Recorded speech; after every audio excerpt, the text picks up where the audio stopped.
Newsflash! Penacony's Charmony Festival has entered its countdown phase. Accompanied by Clocky's TikToks, after 12 system hours, this grand celebration will commence with much fanfare.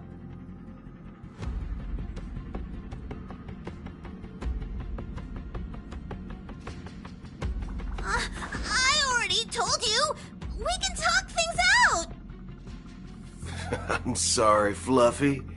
I really have something urgent to attend to, so I had no choice but to resort to asking this favor of you all. Since you already know what you're doing, I'll also have to remind you of its risks. Hey, partner, what's with the hostility? I thought pulling this thing out was just a way of saying hello. For the last time, state your identity and purpose. My name's Boot Hill, and I'm a Galaxy Ranger. A Galaxy Ranger? You look like you seen a ghost. Did you think we all went extinct? Well, that's the price you pay for being off-grid for too long. The righteous heroes of the hunt would never hijack the Astral Express. I ain't hijacked anything. What, chatting with someone while holding the gun is considered a hijacking? It probably is. Pardon my frankness, but there are plenty of rumors in the cosmos regarding the Galaxy Ranger's current status, and none of them are pretty stories. I have a hard time believing you. Oh, this is hilarious. The tale that this bunch of fools spin is getting out of hand. There's even a bit about the Galaxy Rangers being turned into gibbons by Dr. Primitive, and they're in some valley screwing around on swings. Of course, I know you won't believe me, which is also why, similarly, I have a hard time believing that you're the real Nameless. See the bullets in this gun? 9mm, an eternal classic. I may need the Astral Express's help right now, but if you're an imposter just like that one, then this bullet might just end up in my head. I can't allow myself to be exposed to danger. That's just the way it goes, so you all have to first prove yourselves, Huh? Where are you going?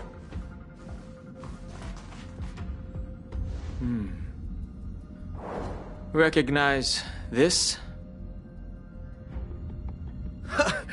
It's a model fudger. The Jade Abacus of Ally and Oath. The CN Joe really gave this to you guys? Model fudger? This is the Jade Abacus gifted to the Express by the Shenzhou Luofu's general, Jing Yuan. Its presence on board serves as the Shenzhou Alliance's official recognition of the Express. Is that enough? Not bad, kiddo. And across these sprawling stars, a gentle squeeze is all it takes to rustle up a whole legion of Cloud Knights. Now, I reckon that'd be one fudging sight to behold. Now it's your turn. Been ages since the Galaxy Rangers had the spotlight shown on them.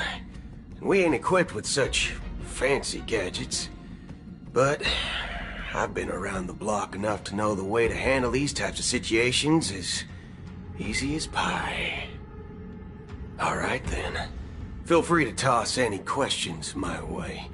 Let's see if my answers can't turn your trust.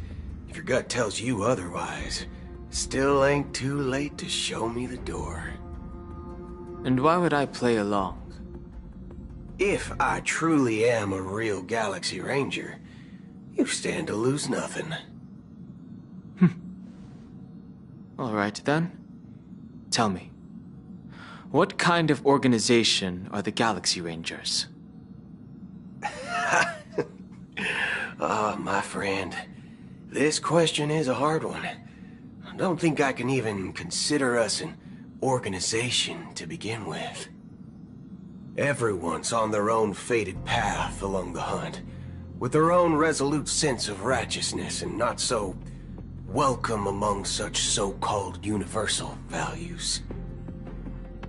This reply does not instill trust. It only makes your predicament more precarious. I'm guessing you're gonna ask about some form of shared faith, right? But us Galaxy Rangers don't need that sort of thing. What brings us together is a shared bottom line. Never bully the weak. Never kill the innocent. These oaths aren't some lofty beliefs, but the fundamental bottom line that one must never cross as a person. As Galaxy Rangers, we strictly adhere to the bottom line. When someone crosses them, the hunt's vengeance will surely come knocking. And in this moment, the other crucial meaning of bottom line comes into play. As long as you don't cross it, you're free to do whatever you please. You catch my drift? Second question. Why do you seek trouble with the Astral Express? I already said that I seek no trouble. I must go to Penacony for a matter.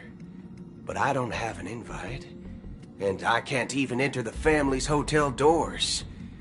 If only I could borrow the Nameless's identity. The entire cosmos knows your guess of the family. Aren't the Galaxy Rangers also esteemed guests? Oh, you've hit the nail on the head. This is why I'm here. It's fine if I tell you. The Rangers are pursuing an imposter. A son of a nice lady posing as one of us.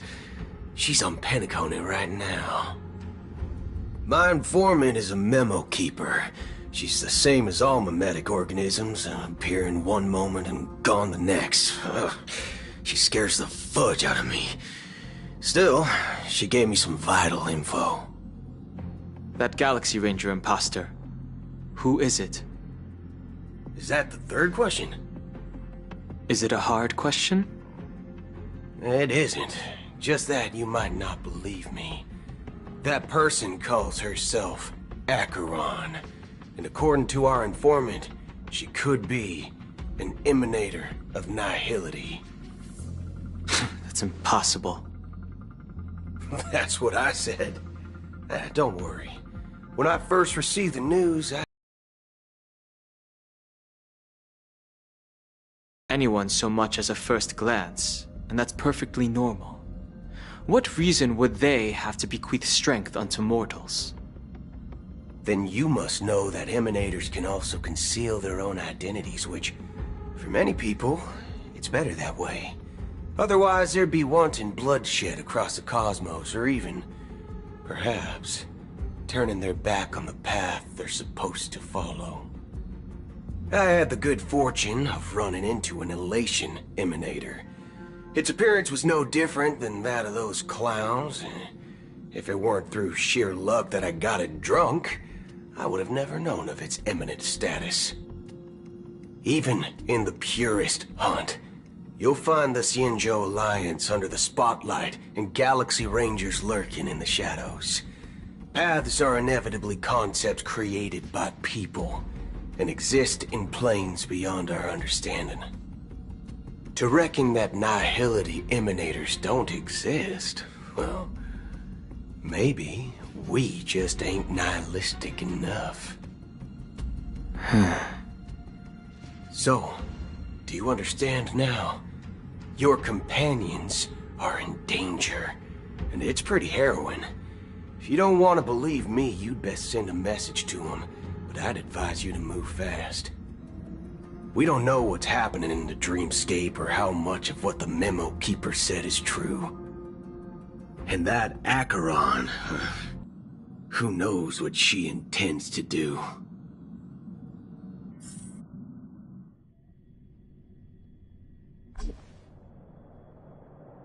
I don't intend to do anything. That's not up to you. Did you know? People who come to the land of dreams for the first time, they'll subconsciously stop to reaffirm that they're still walking on solid ground. And then they will unanimously raise their heads to gaze at the sky. Be it reality or dream, staring at the sky is instinctual for humanity.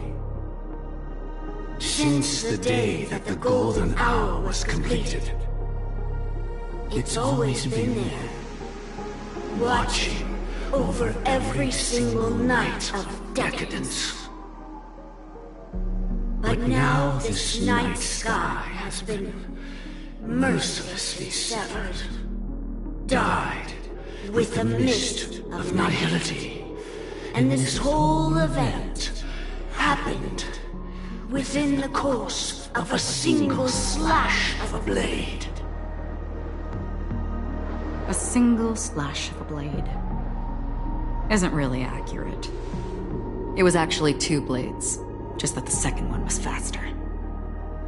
That's not the point.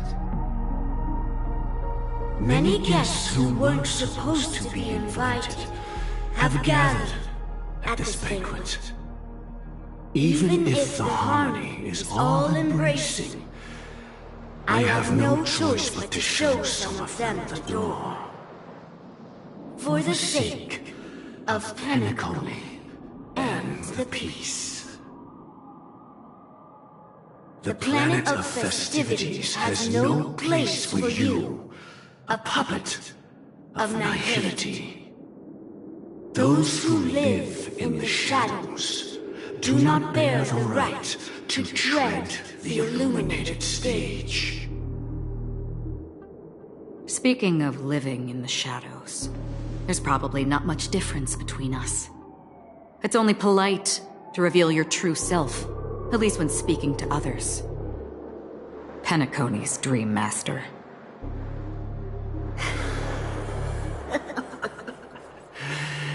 That's just another reason that you can't stay.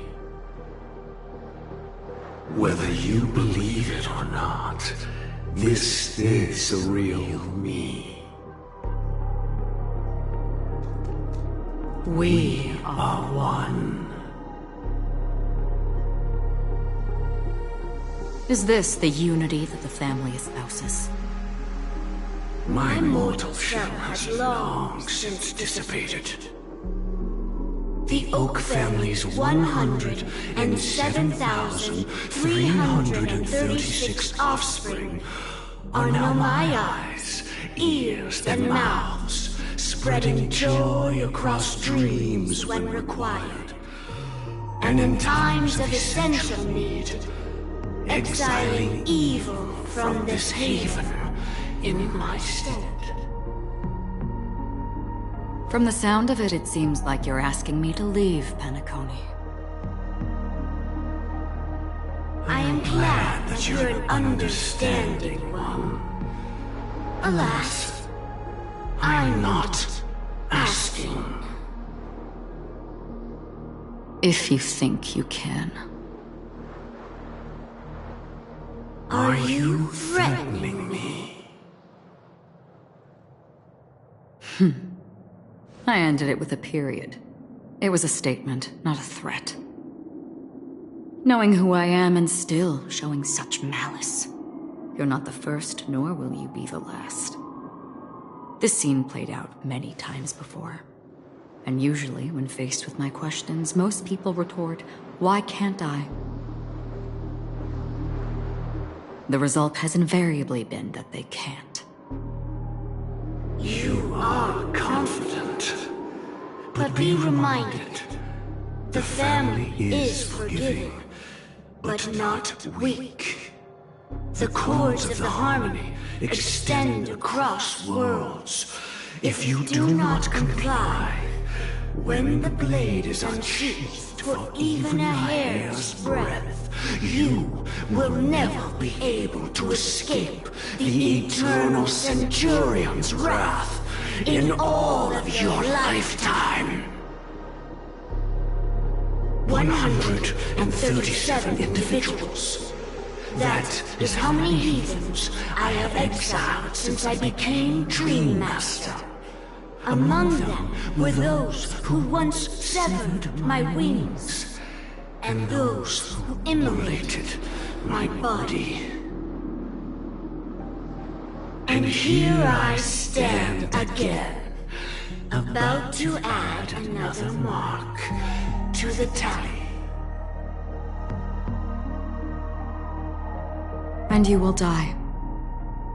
I mean, all of you will.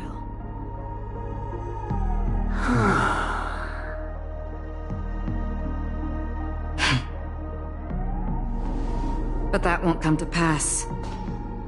I'll do as you ask. I'll leave. A wise choice. I wasn't aware there was a choice. To you, that surely is the only option. Please bear in mind, you and Penacony are of different worlds. Those born on the far bank cannot seek solace across the river. Leave and never return.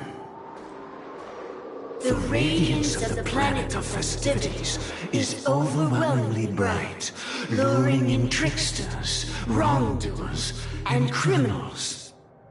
But even the harmony itself will never welcome the self-annihilator of nihility. And even more so, when this self-annihilator heralds the destruction of everything. Your strength is obviously a gift of the sleeping and shapeless, immeasurable and fathomless, like a tributary spawned from the abyss that brings death and sin to all. Acheron, a befitting Called River. You know better than I do that Penacony has already deviated from the harmony. Whatever your intentions may be, I foresee only one outcome. Its future holds nothing but nihility. Just like all the worlds that have drowned in their shadow.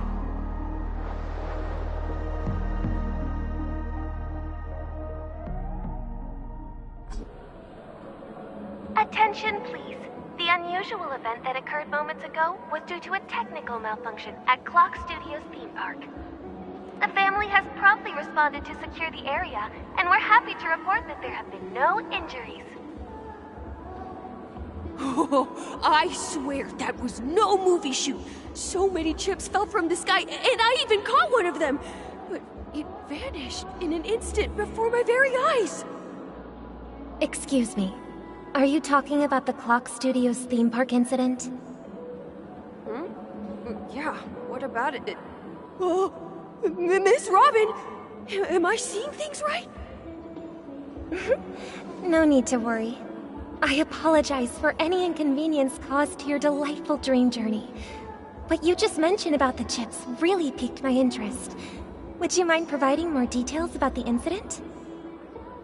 Oh, it was just those chips you normally see everywhere. The green ones? They fell from the sky as if it were raining. And then those chips simply disappeared. It appears to be the dream sim tech the Iris family has been developing. Huh? Miss Robin, you mean those chips were all part of a performance? But I really... Shh. This technology hasn't been made public yet. It was originally planned to debut at the Charmony Festival, but it seems it's been leaked. Can you help me keep this secret? The raining chips were supposed to be part of my act. Oh, I see! Then it all makes sense now.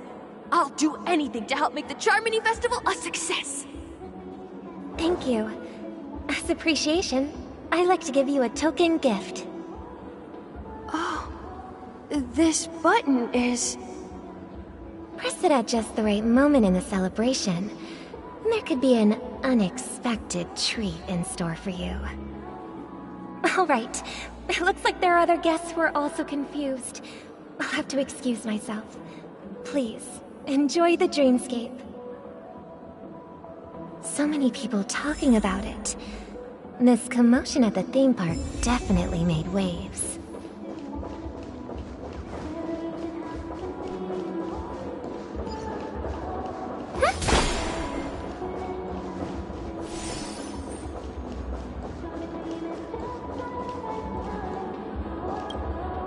The family promised they would protect the guests within the dreamscape, but I witnessed a group of organic life forms making their way to the theme park.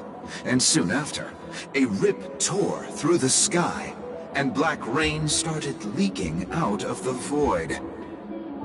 The family needs to provide a reasonable explanation, or I'll take my loved ones and return to reality. I thought the dreamscape was supposed to be a paradise. If it's not, then there's no point staying here. It appears the good sir has seen many great events. And it's true that an uninvited guest has unexpectedly entered the dreamscape. However, their target is not the ordinary guests, but the ambassadors of the IPC. The family will certainly ensure that the safety of the guests is of the highest importance. Miss Robin, I know the Bloodhound family has already sealed off the theme park and has control over the situation, but it won't resolve the problem. The family can try their best to protect their reputation, but as a guest, I don't wish to gamble with my life. But as you can see, sir, no innocent bystanders were affected in this incident. Perhaps the dreamscape is not as perfect as promised, but there's no place safer than dreams under the family's rule. I believe you know this better than I do. If this incident happened in real life, how many people would be able to walk away from it? I could stay here, but keep in mind, guests come to Penacony to enjoy the dreamscapes.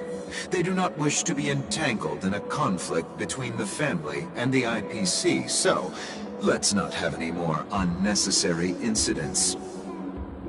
Of course. With the Charmony Festival about to commence, we will spare no effort in our preparations. Rest assured. To express our apologies, the family has arranged this gift for the guests. Thank you for understanding.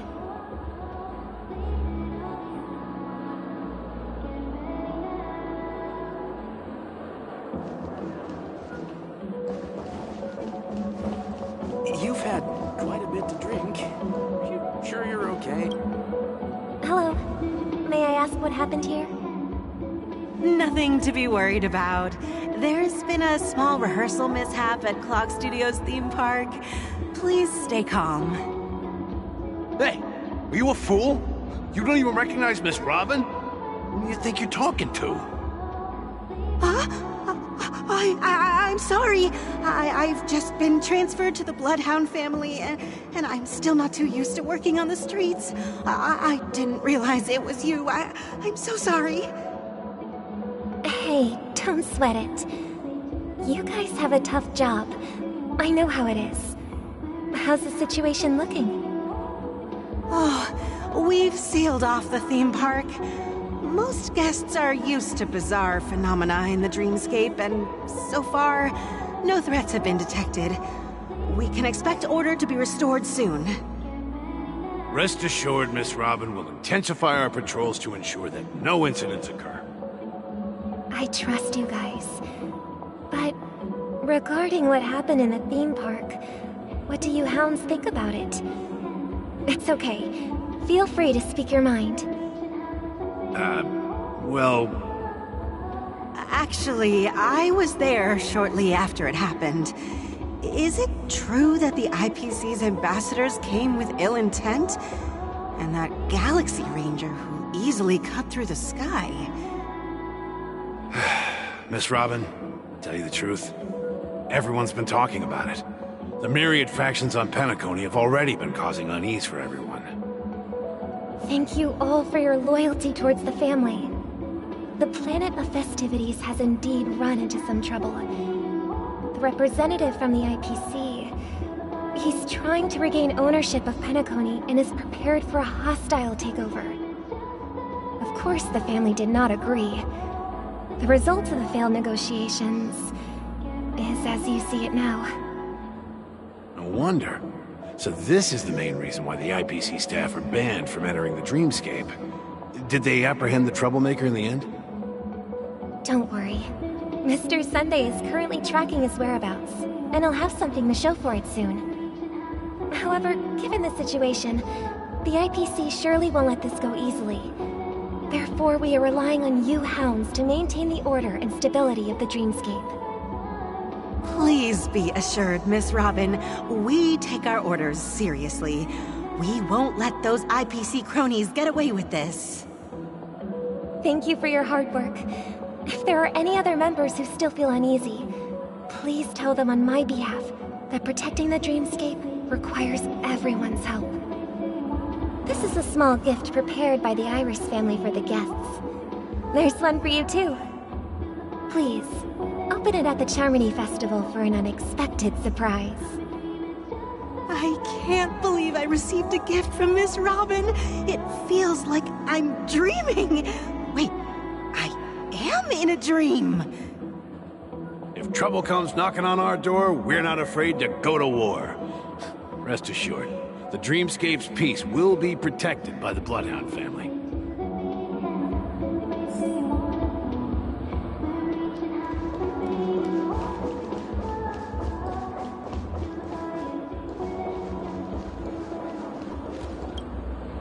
Miss Robin? That's the renowned cosmic superstar, Miss Robin! I didn't expect to meet a fan here. I'm honored. Welcome to Penacony, a world filled with wonderful dreams. I can't believe I'm actually meeting the real Robin! Shouldn't you be preparing for the Charmony Festival? Preparation is important, but the ceremony is fundamentally about sharing the Great One's harmony with everyone. If there's a chance to sing with everyone, I will not refuse. Regarding the recent mishap, I understand it negatively impacted some of our guests. As a member of the family, it's only right for me to come forward and offer my apologies to everyone. But, are you sure it was actually a mishap? Everyone saw those chips descending like rain and the red light tearing through the sky. Claiming it was merely special effects seems a bit far-fetched. Plus, I met that generous gentleman. He looked really out of it and kept talking to himself. Is this also part of the performance? Everyone, please do not panic. I believe that the family will give everyone a satisfactory answer in due time. Even if you say so, Miss Robin, it's hard to believe. Some people just never listen, do they? It's never ending. It just goes on and on. I'm getting really tired of this. Miss Robin? Still, I suppose I should keep on helping everyone. I am the epitome of joy, kindness, and goodness, after all. Huh? What was I just doing? And, who might you be, miss? Here, take this, little guest. This gift has been specially prepared for you by the family. Make sure to take good care of it until the opening of the Charmony Festival. Then, when the show reaches its climax, press the button together with the others around you. You never know. Something very exciting might happen.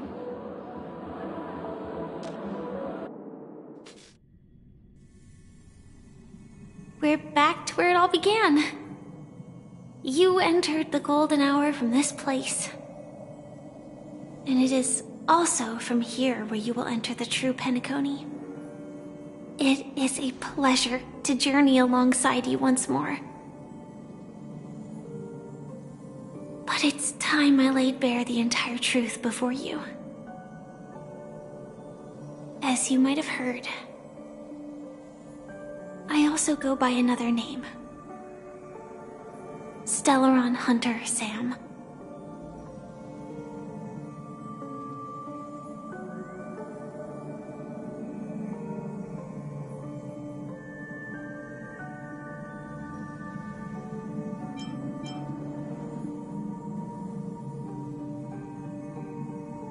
I know you have many questions. Do you remember when we encountered death in that strange dreamscape? When I was caught by that meme? In that instant before it killed me? I saw the reflection of another dreamscape in its ghastly pupils. So, following the clues in the script, I came up with some theories about the meme. That's why I instructed Silverwolf to issue invitations, drawing everyone to the Dreams Hotel. I intended to call upon death before you arrived, to solve the riddle using more direct means, and then invite you to join. However, contrary to my wishes, I couldn't defy the script, and I didn't get a chance to explain it to you. It is how you see now. I was impaled by the bladed wings of death. The heavy pressure of concentrated memoria miasma exploded in my mind as if it was actually reality. But after the momentary numbness subsided, I found that my body was absolutely unscathed. I was still alive. And it was just as I thought.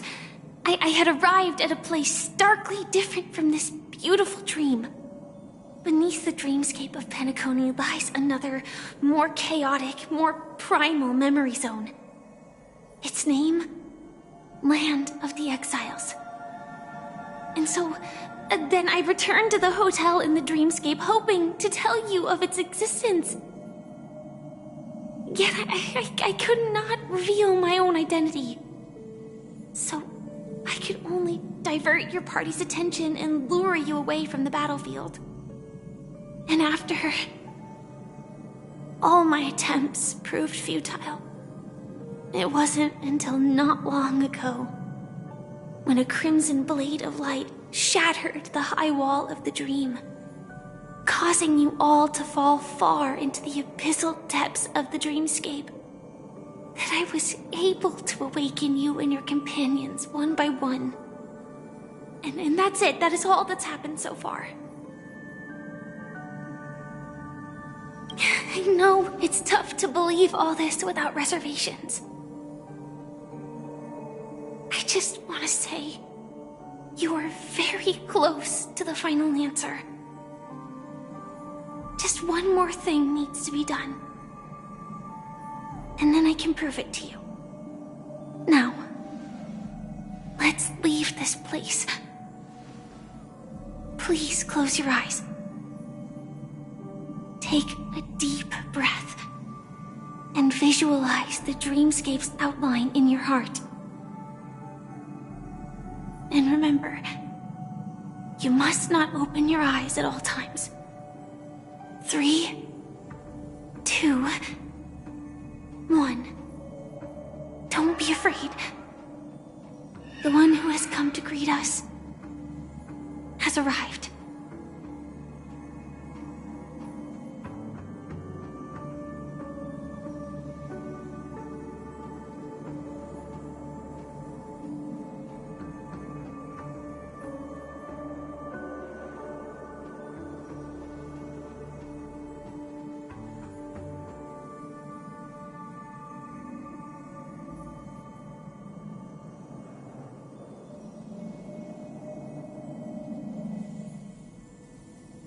I never knew you could do this.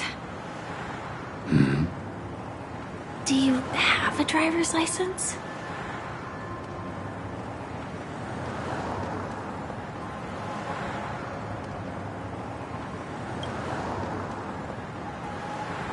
I do. That is... surprising. Why? Because this is Japella, the city of sins? No, it's nothing. I'm just thinking that you haven't slept in 20 system hours.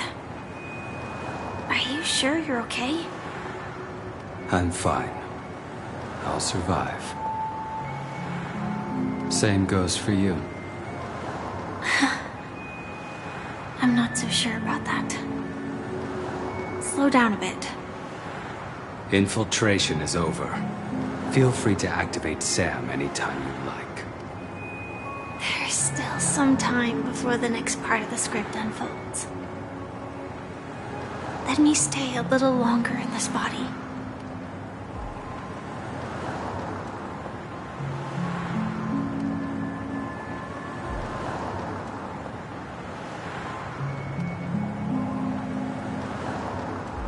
Such a long tunnel. Didn't feel this long when I set off. In half a system hour, it will lead us to Kafka. And then comes the downfall of the Japella Brotherhood. Is that also part of the script? It's in your script too. Sorry. I didn't notice. Their destiny won't change just because of your selective ignorance. I told you before, it's a bad habit. What about you then? Is this the moment you finally find the death you've been looking for? As always, it's a blank slate. It's not on this planet.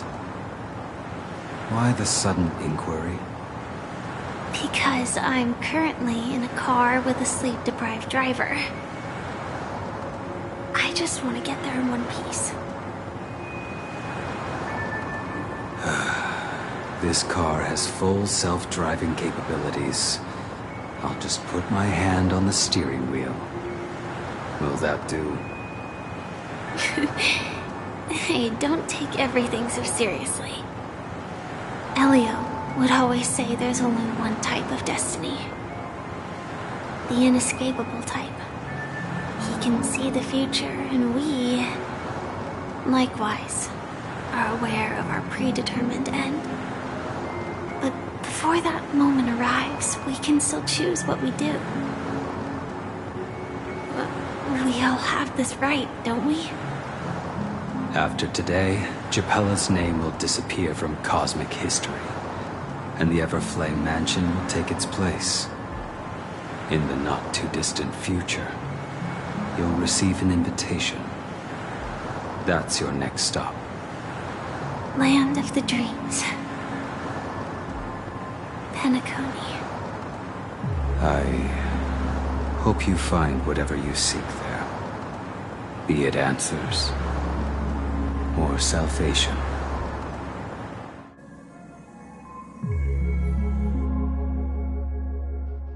Yeah. Glad to see you're safe and sound. Close your eyes.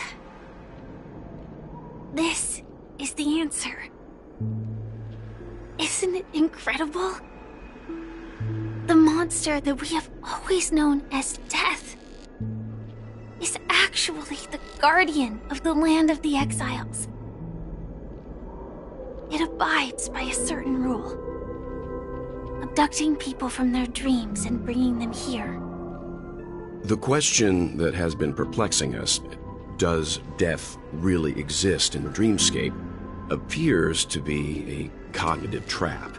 It was laid by those orchestrating events from the shadows to cover up the truth behind the disappearances and the existence of this fortress known as Dreamflux Reef. Every emergence of that meme is related to the Watchmaker. Since Dreamflux Reef is where it brings its captives, it's likely that many of our long-standing questions will be answered in this place. The atmosphere here is starkly different from the beautiful dream. there are no regulators here like the family. And they all look like they're mildly dazed. But from the whispers of the residents, I've heard a familiar name. Gallagher. It's that man again. Always in the right place at the right time. Though that does save us the trouble of looking for him. Himiko and March have already made a move. Get ready. We're about to set off. The real dreamscape. The land of the exiles. Before we go, should we speak to everyone first?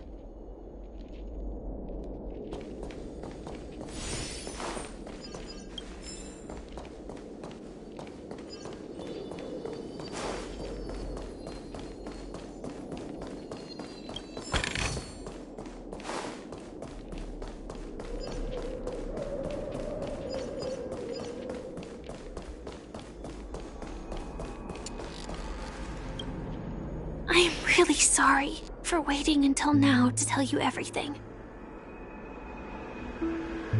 2 reasons. Firstly, the script. In the future that Elio saw, Sam and the Astral Express's confrontation was inevitable. I tried to break the shackles of the prophecy, but this is as far as I could go. That aside, there were also my personal motives. I wished to travel with you as Firefly, and not Sam.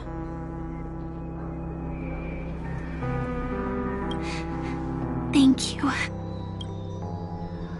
Elio only gave me one instruction. Allow the Astral Express to pursue the Grand Legacy.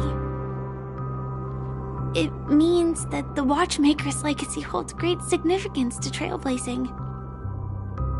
And to you. Elio's scripts used to revolve and expand around certain specific Stellarons. But with your appearance, this condition has apparently ceased to be appropriate. Perhaps he also saw the impossible in the future. Do you still remember that medical cabin I told you about? Well, that's Sam. It belongs to the Iron Cavalry of Glamoth's Firmament Frontline. A Firefly Type 4 tactical heavy assault mech. It is the cradle of my vitality. And the meaning of my birth. And for the longest time it was how I should have looked to the rest of the world. The timescale of Dreamflux Reef differs from reality, so we mustn't lower our guard. You're sensitive to Memoria. A slight misstep, and you could get lost in this memory zone.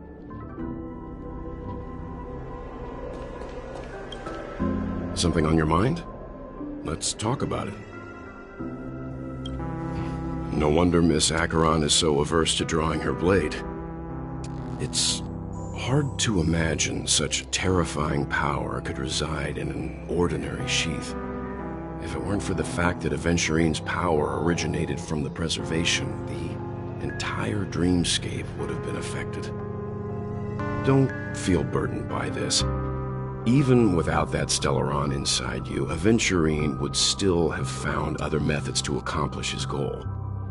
Let's just believe in Miss Acheron. And given her prowess, I don't think we've got anything to worry about.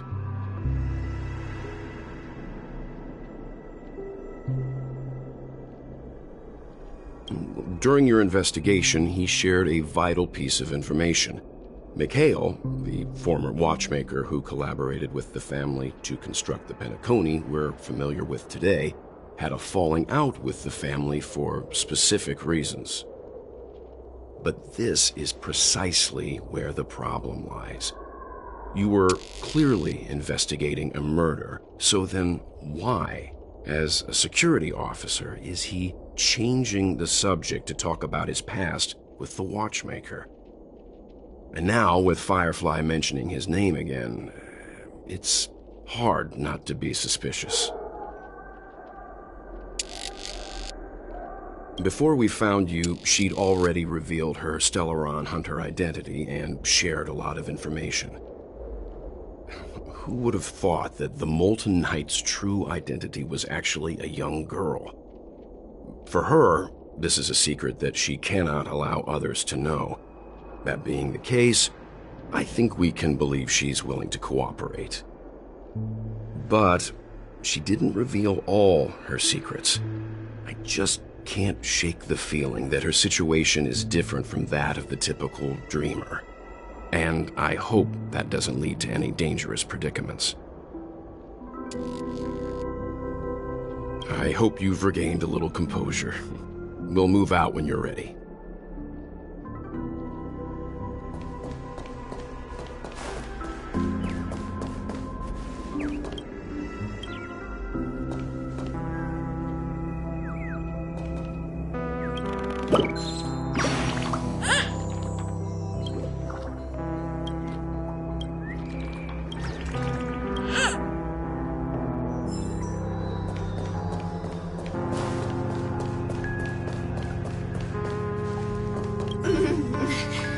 Welcome to heaven. Dreams, true or false, all are ephemeral. Might as well drink more Soul Glad instead. Keep going straight down this alley, and it'll lead to an elevator. It'll take us to the center of the land of the exiles.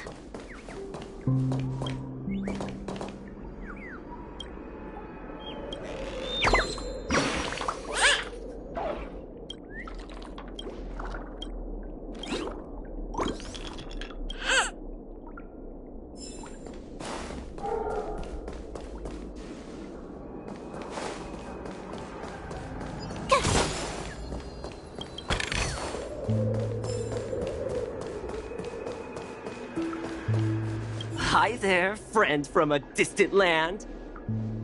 I hear the Watchmaker's legacy is right here. Let's say we go treasure hunting.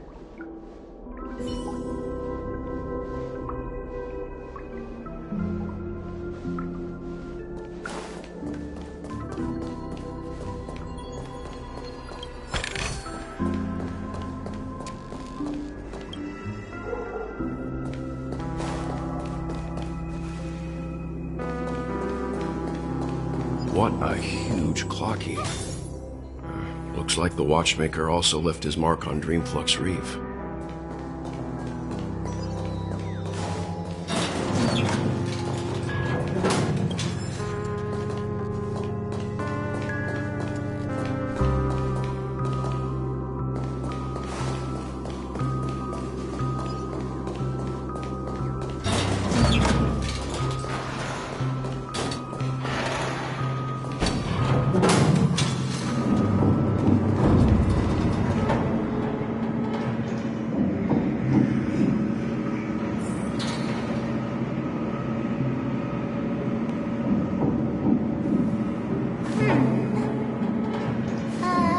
Let me see.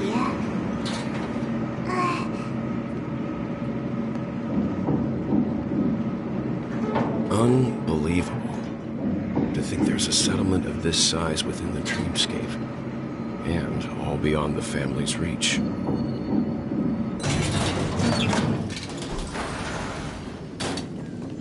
The atmosphere in this fortress is pretty different from that in the beautiful dream. When I first saw it, I was in awe too. The sky here, it's like a reflection of the 12 dreamscapes. What's even more bizarre is that this place is also separated into trade and residential areas. The layout may be simple, but the facilities are very comprehensive. It seems that there are quite a number of people living here. Though both dreamscapes have distinct styles, the architectural designs are quite similar. Works of the same hand, perhaps. Hard not to speculate on the connection. But there's no point in overthinking things. Let's meet up with Himiko and the others first. Take a right turn at the end of this road and you'll reach the trade district. There are more people there. And perhaps someone knows where she is. Not coming with us? The Astral Express likely needs room for some internal deliberation. In the meantime, I'll try and locate Gallagher. Sure. Let's reconnect later. Letting her go was the right decision. Further observations are needed before we decide whether to trust her. But first, there's someone I need to talk to. Let's go. I'm sure you've already noticed him. He's right over there. The Reverie Hotel's bellboy. How did he end up here? And right after Miss Acheron severed the beautiful dream. We'd better check, just to be sure. Perfect for me. And perfect for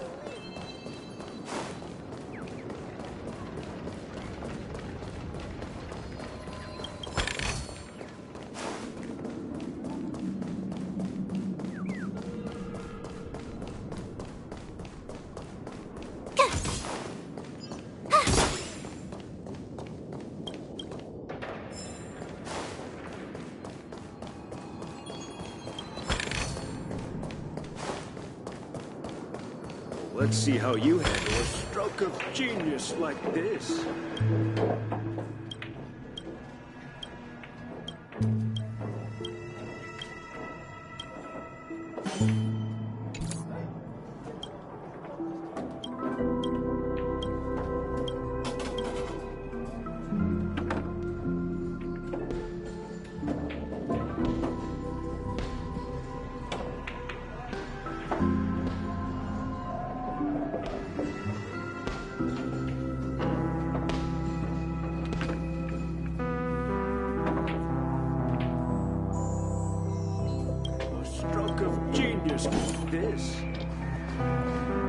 This place has got both bread and story.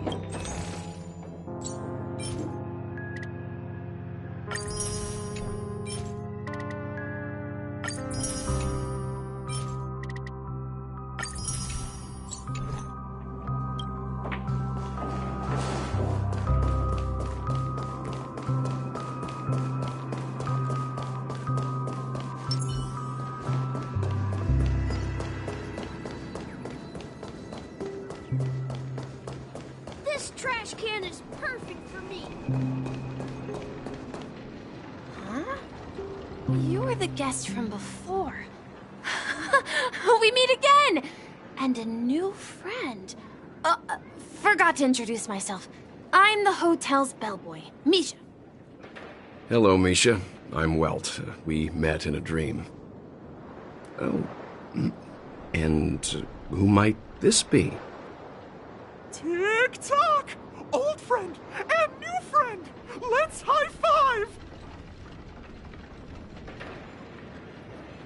Your, memory zone meme? Nope.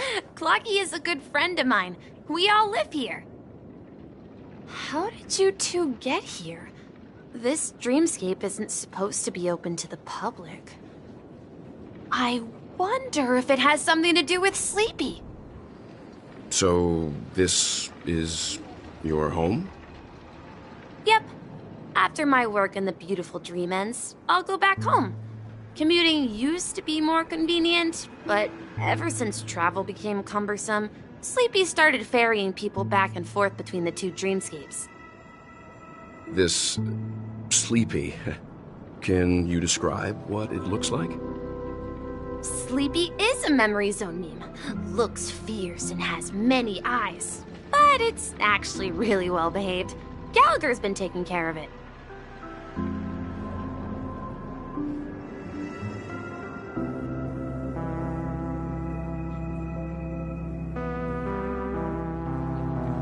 Based on the description, that meme is indisputably death. A nightmare for the family, but for the people who live here, well, that couldn't be further from the truth. Death? Not in a dream, surely. Sleepy's just a little aggressive, and sometimes messes up by fetching the wrong guess. But it would never hurt anyone. I see. Has it brought back any guests recently, say, in the last day or two? We're currently investigating a missing person case that occurred within the beautiful dream. I see. Then you'll have to speak with Gallagher. But he's currently busy hosting a visitor from the Oak family and specifically asked not to be disturbed. Mr. Yang, the person you're looking for, is it Miss Robin? Just as I thought. Considering what happened with Miss Firefly, this doesn't come as a surprise. If you're looking for Miss Robin, I can lead the way. She told me that she'd be willing to meet with outside guests. If it's not too much trouble. Also, we're looking for our missing companions. A woman with red hair accompanied by a girl with pink hair. Have you seen them? Oh, I haven't. But please, rest assured. Dreamflux Reef is a small place, and it's not as bustling as the beautiful Dream, but its safety is unmatched. How about this? Since it's your first time here in Dreamflux Reef, I'll be your guide and help you find your companions. And then we can all go visit Miss Robin together. She's gone to Mrs. Grace's to visit the children. She won't be leaving anytime soon, so there should be enough time. All right then, we'll follow your plan. Well, we now know the answer to both murder cases that have caused such commotion in Penacony. As for the intentions of the mastermind behind it all, we are still none the wiser. Yes, that's my thinking as well. I'm not entirely certain, but we still have to find him one way or another. Say, you mentioned before that you saw Clocky that only you could see, right? I can't shake off this strange feeling. Am I really still so young at heart? Forget it. It's not important. We'd better just follow Misha.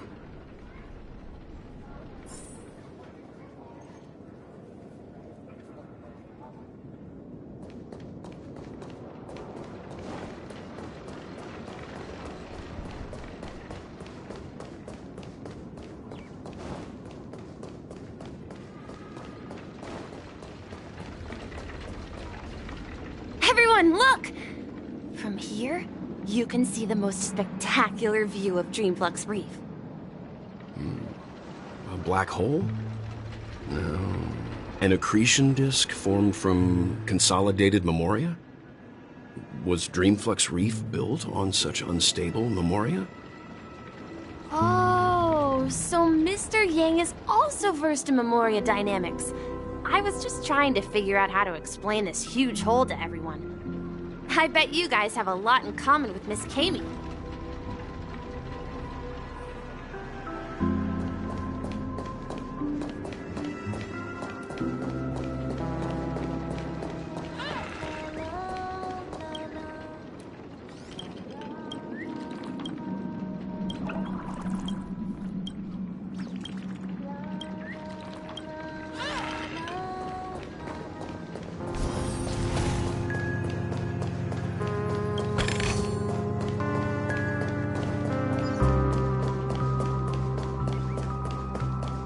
remember when this place was No!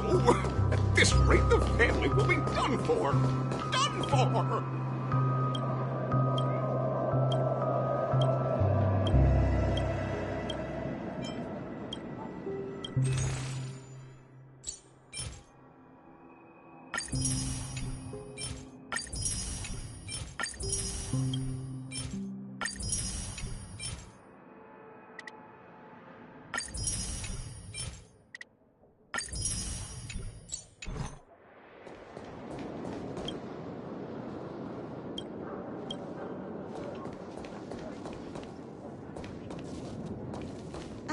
you couldn't hold your liquor.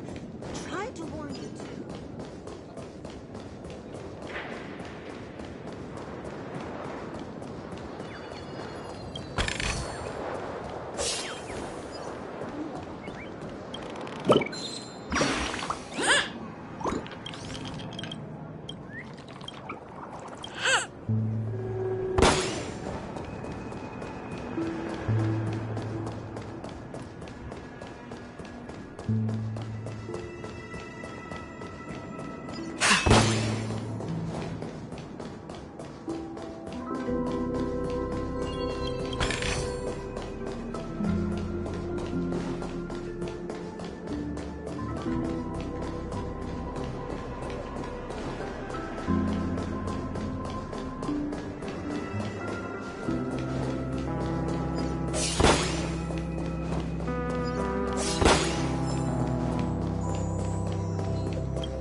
There she is!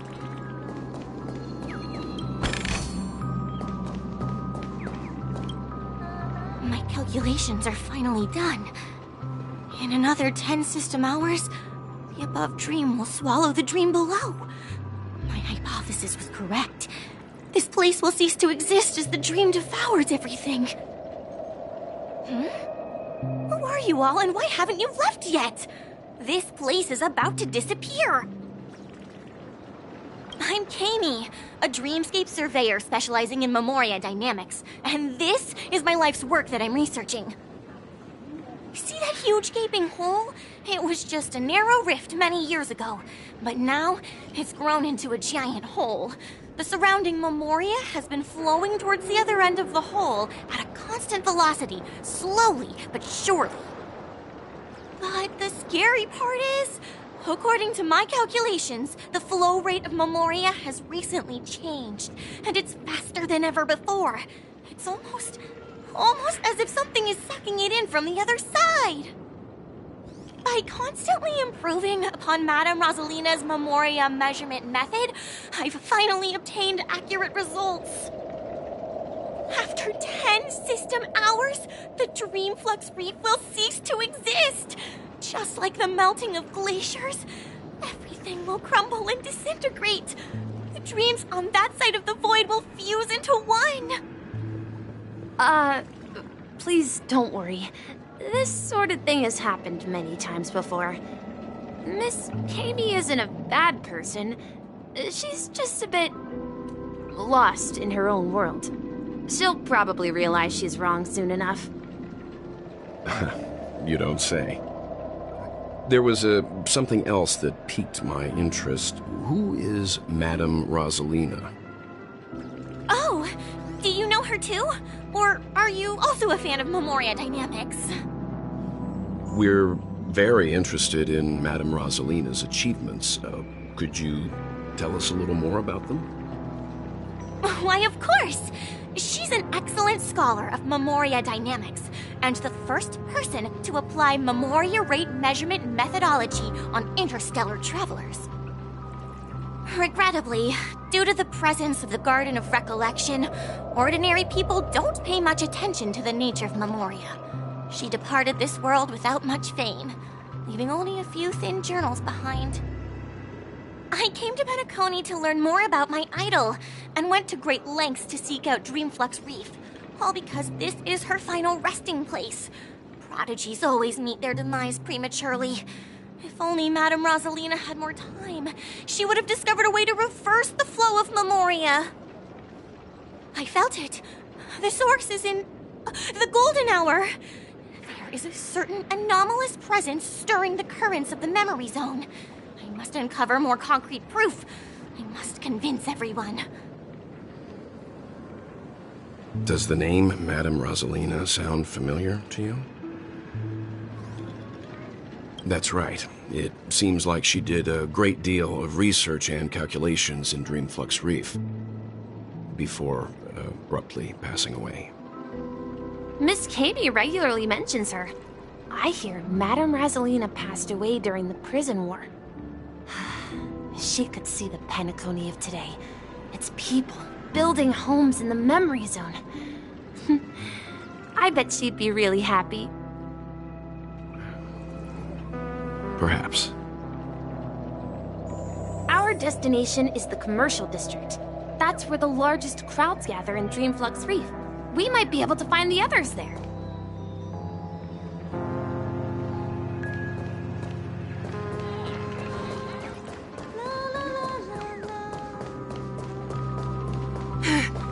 Let me... Ghost! There's a ghost! Don't come near me! Oh my. I'm human and so are you. Can you get a grip? Mr. Yang and Miss Trailblazer, I've been waiting for you. Quickly, come help. I bumped into a member of the family on the way here. He was so scared and I just wanted to calm him down. But... Let me go! Let me go! I've only done good in my life. Why can't I rest in peace after death? Well, this is how it turned out.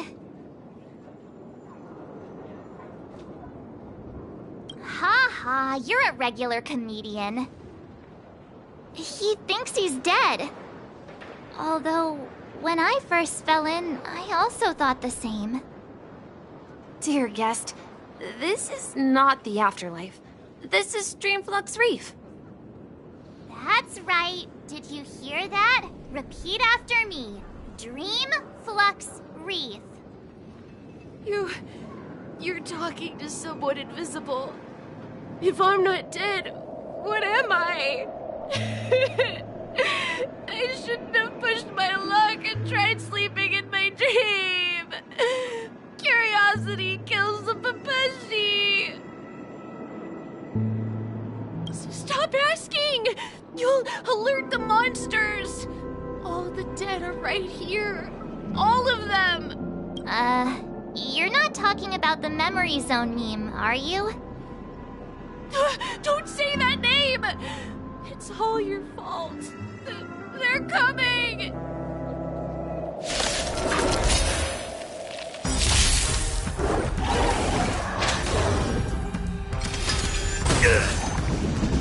It'll heal. Try that again. My turn. Here! Let me tend your wounds. This ends here.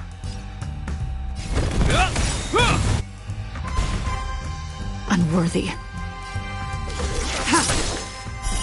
Blade of Moonlight.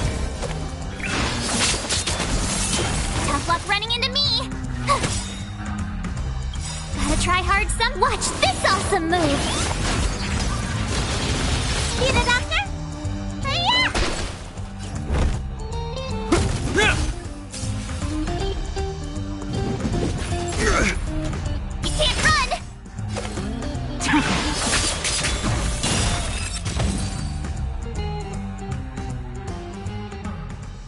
He passed out. His intense negative emotions attracted the nearby memory zone memes. I see. But why aren't the other people around here scared? Unlike in the Sweet Dream, people here don't see memory zone memes as dangerous monsters. And even if they pose a threat, people can easily escape by forcing a wake-up call. But we can't just leave this man here. Can we take him somewhere safe? We can ask Jessie for help. I've gotten to know many locals while waiting for you guys.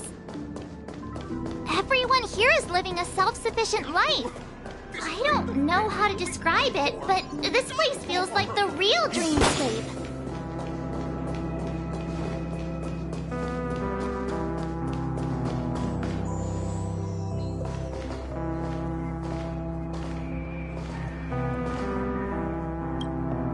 Evening, Jessie. Is it evening? Welcome, Miss March. Who might these be? These two are my friends. As for the man lying on the ground, he's It's a scaredy cat who fainted from fright. I see. Another poor guy who accidentally ended up here. I'll take care of him. There have been a lot of new faces lately. Things must be tough in the beautiful dream. The few remaining havens of freedom in Asdana will soon face trouble. Do such things often happen here? Not really, but they're becoming more frequent now. Guess it's one of the signs of the Sweet Dreams collapse. This man has had quite the shock. Could you help me find a Halovian lady, March? Her songs can heal mental wounds. A Halovian lady? That must be Robin. She's also here in Dreamflux Reef. Huh? Robin? But I thought she... Oh, right. If Firefly is here safe and sound, then it means Robin must be okay too. Misha is about to take us to her to find out what happened. But before that, let's meet up with Himiko. You were with her earlier, right? We met some stowaways in the residential area. Most of them came from neighboring star systems. I heard that places like Dreamflux Reef are scattered throughout the memory zone of Asdana, like islands in the ocean. They existed before the family arrived. I also heard that when Dreamflux Reef took shape, it was the center of all dreamscapes in Penacony.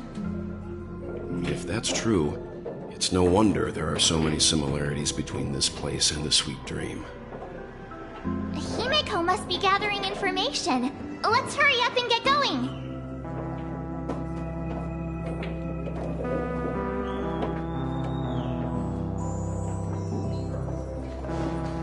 Let's see how...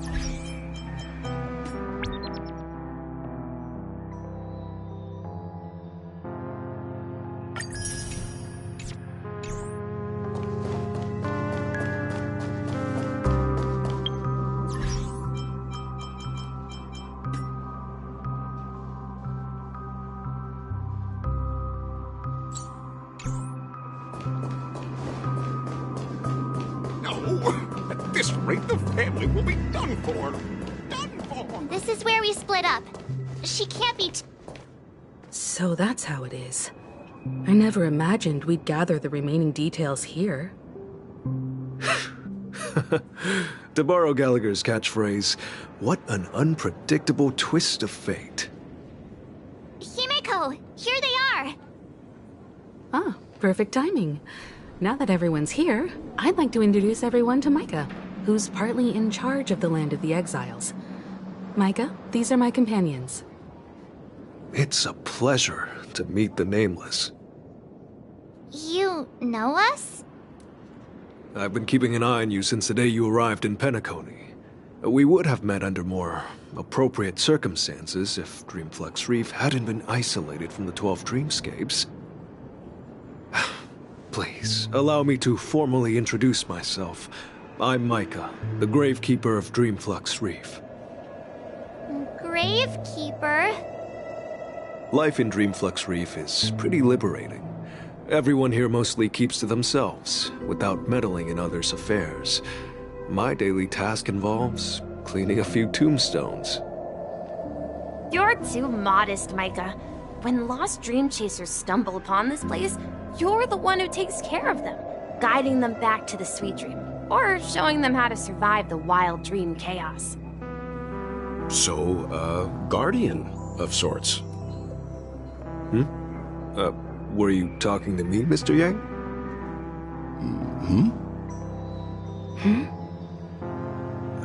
On that note, Mr. Mika, which tombstones are you referring to? We didn't come across any graveyard when we arrived.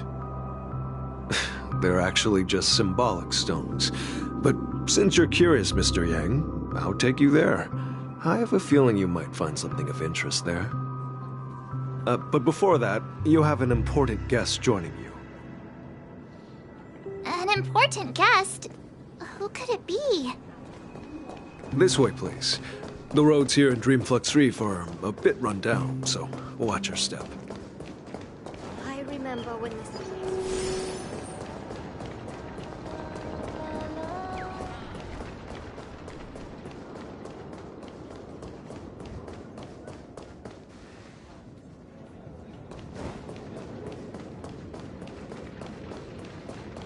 There she is. It really is her! Miss Robin! Everyone sang so wonderfully. It's not often that I tried this music style, but I've gained some valuable insights from it. Oh, I can't thank you enough, Robin. Well, these kids have made incredible progress in only a few days. It was nothing, Grace. I merely taught them how to sing. It was you who brought hope into their lives. Life must be quite difficult for them in reality, I imagine. That's right. Whenever it's time to say goodbye to these kids, they're reluctant to leave. But I've explored every corner of Dreamflux Reef, talked to everyone I met, and they all told me the same thing. This shattered dream is not worth clinging to. It seems you truly are a child of the Harmony. Emma and Andy are orphans I took under my wing. Carol there, with her blind eyes, used to work at a nutrition center in the outer ring of Penacony. And as for Gary, he's been living with autism since he was a child. They're not old enough to enter the sweet dream managed by the family. If we compare people to birds, these kids are like fledglings with impaired wings. But in this dream, well, they can fly freely. Even if they stumble along the way, well, they're still relying on their own strength. And me, an old lady with no legs. Well, without this dream, I couldn't even walk toward them. I'm glad that you found a new life here in Penacony. It's just... Don't worry, Robin. Dreams have their significance, but they aren't everything. Both the children and I understand this. No matter how long we fly through this dream, we will one day return to reality. But you know what? Emma and Gary aren't plagued by their insecurities anymore. No, and Carol is learning how to cope with her blindness. And Andy is livelier than ever. Well, even I've become more optimistic. You see, in dreams, we learn how to live. Once we return to reality, we learn how to survive. And should our feathers be damaged, then we share our wings with one another. There's no need to covet an illusory sky in dreams, because we have the right and the ability to fly towards a broader horizon.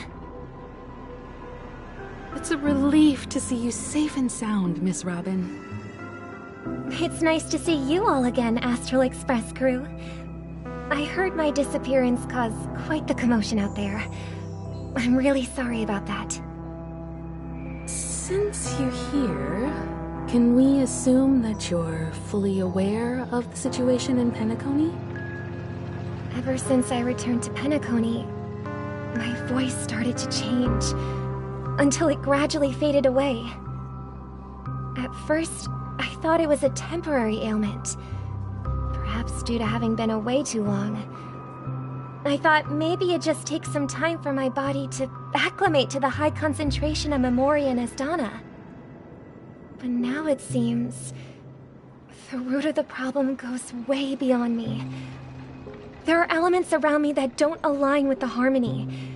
And losing my voice is just one of the signs of the Sweet Dreams collapse. The Sweet Dreams collapse. That memo keeper mentioned the same thing. So it's real. While I was away from Penacony, the boundaries of the 12 dreamscapes kept expanding outward. But whenever I mentioned the anomalies in my dreams, all the family heads refused to talk about it. Only my brother was willing to respond. Later, I discovered the secret letters from the IPC ambassador, which further convinced me that there are hidden secrets beneath the surface of Penacony. So, following the clues in the Oak family's dossiers, I found my way here. The land of the exiles, concealed by the family under the guise of death. A dream within a dream, where Penacony's past is buried. Hearing you speak, It sounds as if your voice has made somewhat of a recovery. I hate to admit it, but the harmony in this place resonates more broadly than within the Sweet Dream. It's regrettable, but the family has experienced betrayal. The traitor, or traitors, abandoned their original principles and, using the name of harmony, exploited people's weaknesses to turn Penacony into the planet of festivities, trapping everyone in the illusion of the Sweet Dream. This is not the strong defending the weak, but rather the strong exploiting the weak. A world without equality won't ever be favored by the harmony. And naturally, those voices blessed by them have lost the ability to sing. Could there be another force influencing the family's shift in philosophy, Miss Robin? Considering what happened with Acheron, it's difficult to conceive of another entity within the realm of the harmony capable of influencing everyone. Unless a power surpassing that of an emanator is involved. I'd heard about what happened to the Xianzhou Alliance, but as far as I'm aware, the family hasn't faced any such external interventions. Who knows? Perhaps I've just been away too long and missed something. Regardless, I cannot accept my home is moving towards the very opposite of what the harmony represents, while still claiming to uphold it. I must uncover the reason why Mikhail cut ties with the family, and who exactly it was who betrayed us all. Do you remember our arrangement, Mr. Micah? Well, here's my answer. I've decided to forgo my role, and never step foot on the Charmony Festival stage again.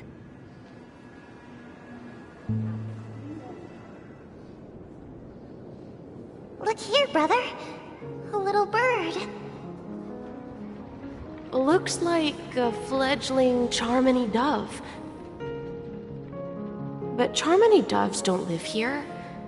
So how did this little bird get here? Maybe its parents abandoned it?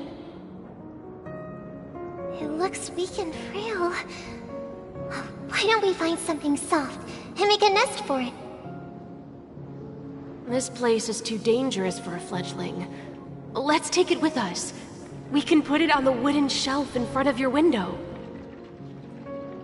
Okay. A bird like that must have a beautiful singing voice. But where will it live?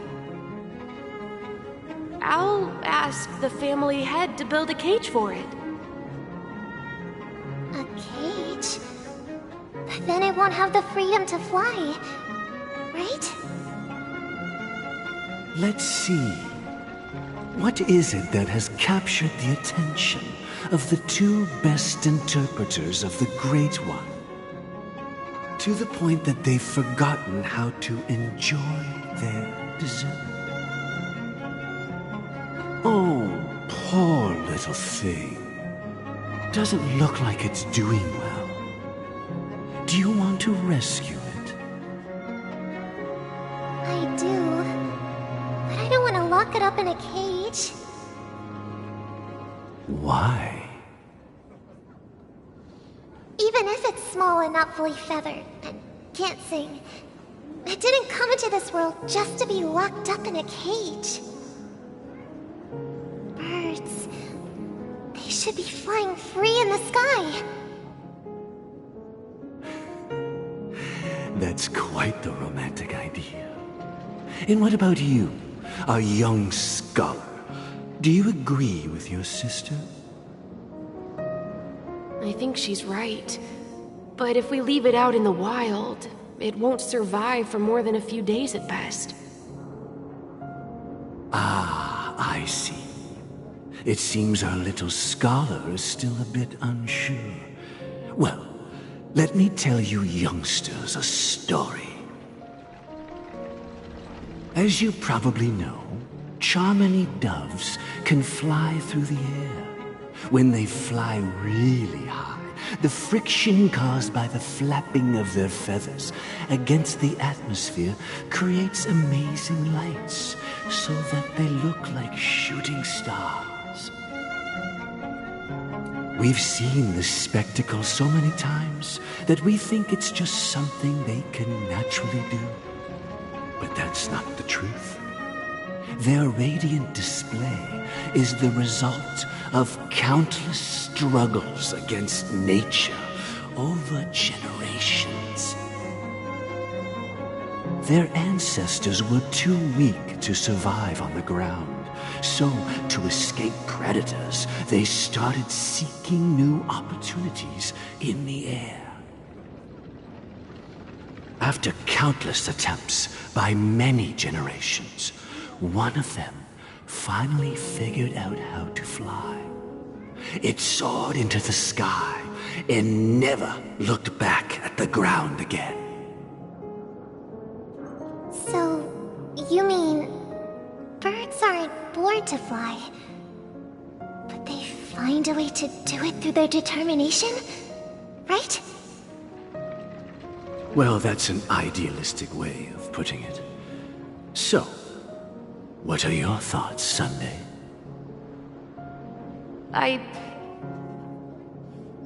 think people believe birds are meant to fly because they've never seen those birds crashing to their death. That's an interesting perspective. So, have you decided what to do with the bird now? For now, I'll keep it in a cage until it can take care of itself because I want it to live, no matter what. Well said, kids. It seems each of you has found your own answer. Your insights are truly remarkable. And I hope they come true in their own way. We will take good care of it, won't we, brother? Yeah, but Mr. Gopherwood, there's one thing I don't quite understand. And what might that be, my son? What if this little Charmony dove never learns to fly in the end? I mean, if there are fledglings in this world that can never fly throughout their lives, should we let them go back to the sky, only to see them crash to the ground and die? Talking in your sleep, Birdie? Time to wake up.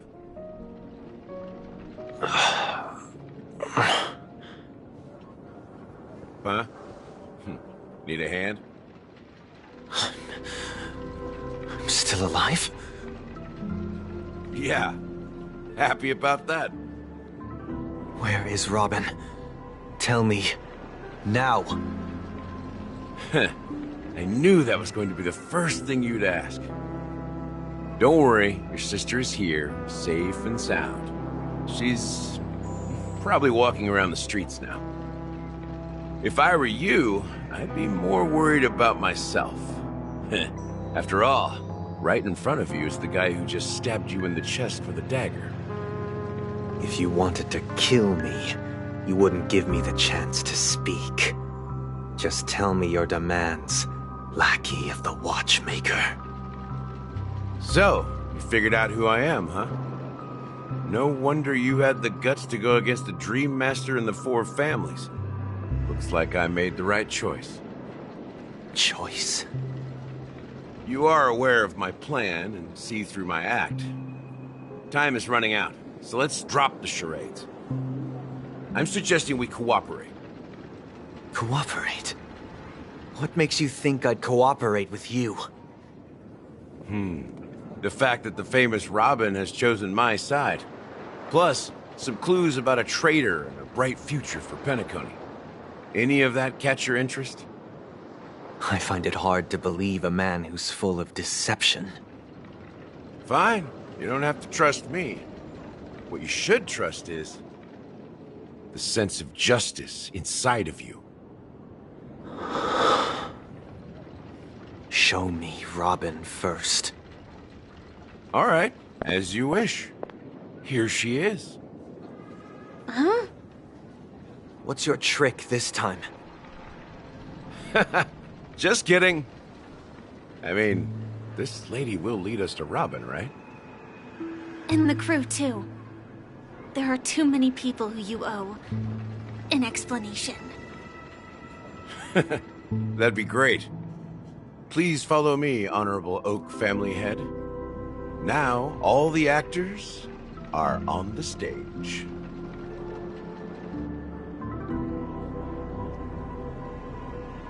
This is the monument I mentioned earlier. The names inscribed on it should be familiar to all of you. Rosalina and Tiernan. When Penacony was known as a frontier prison, it was the Trailblazers who connected it with the stars. They were the heroes who saved Asdana, and their names deserve to be immortalized, not just on this small stone tablet, but in the annals of history for all of time. However, today, the planet of festivities is nothing but sweet dreams. That heavy piece of history is all a distant memory. Just like that prison. If their names are inscribed here, then that means... According to Micah, they died long ago. Rosalina was killed during the War of Independence. She ventured alone into the heart of the star system to investigate the flow of Memoria, but she never returned. Tiernan was a skilled gunslinger, strong and reliable. He led the people through countless battles, but he didn't live long enough to witness the arrival of true peace. In the decade following the war, Penacony faced challenges internal and external.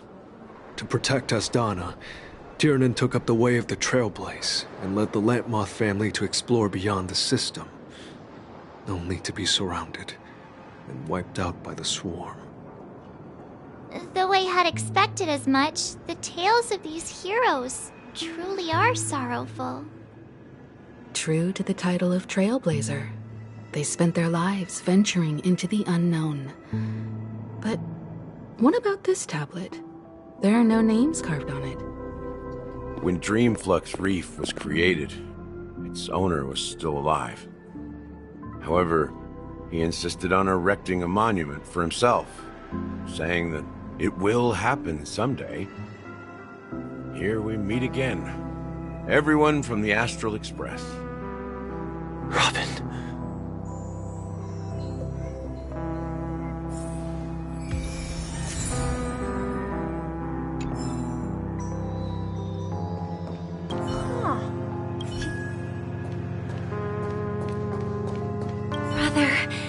There's no need for words.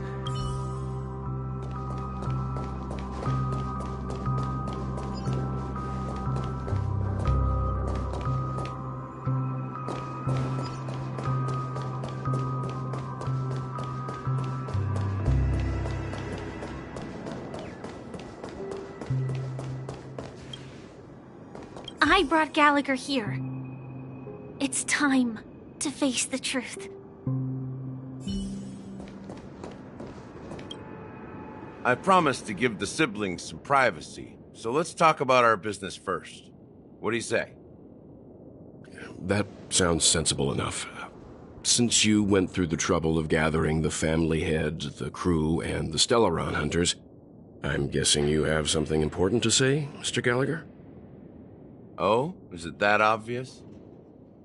The look on your face is practically screaming, I'm the one behind all this.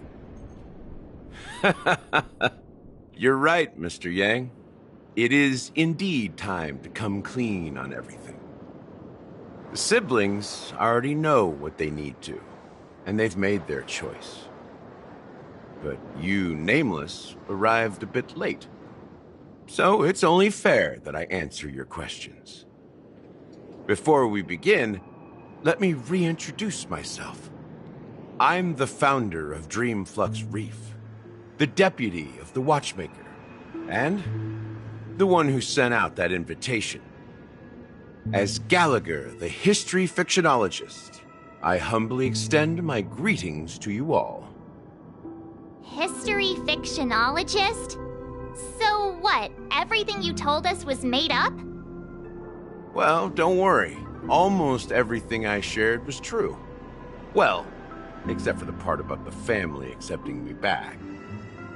I double-checked with Micah, and everything he said about the family, the Watchmaker, and Mikhail is true. Thank you for your understanding. Now let's get down to business. I'm sure you're all wondering why I went through the trouble of setting up this battle for the legacy, inviting different factions, and stirring up a ruckus all over Penacony. Well, it all boils down to something very familiar to all of you. The Stellaron. The Stellaron? But how is that possible? Penacony is a free-flowing interstellar hub. There are no signs of contamination whatsoever. You're totally correct. So, care to take a guess at what that means?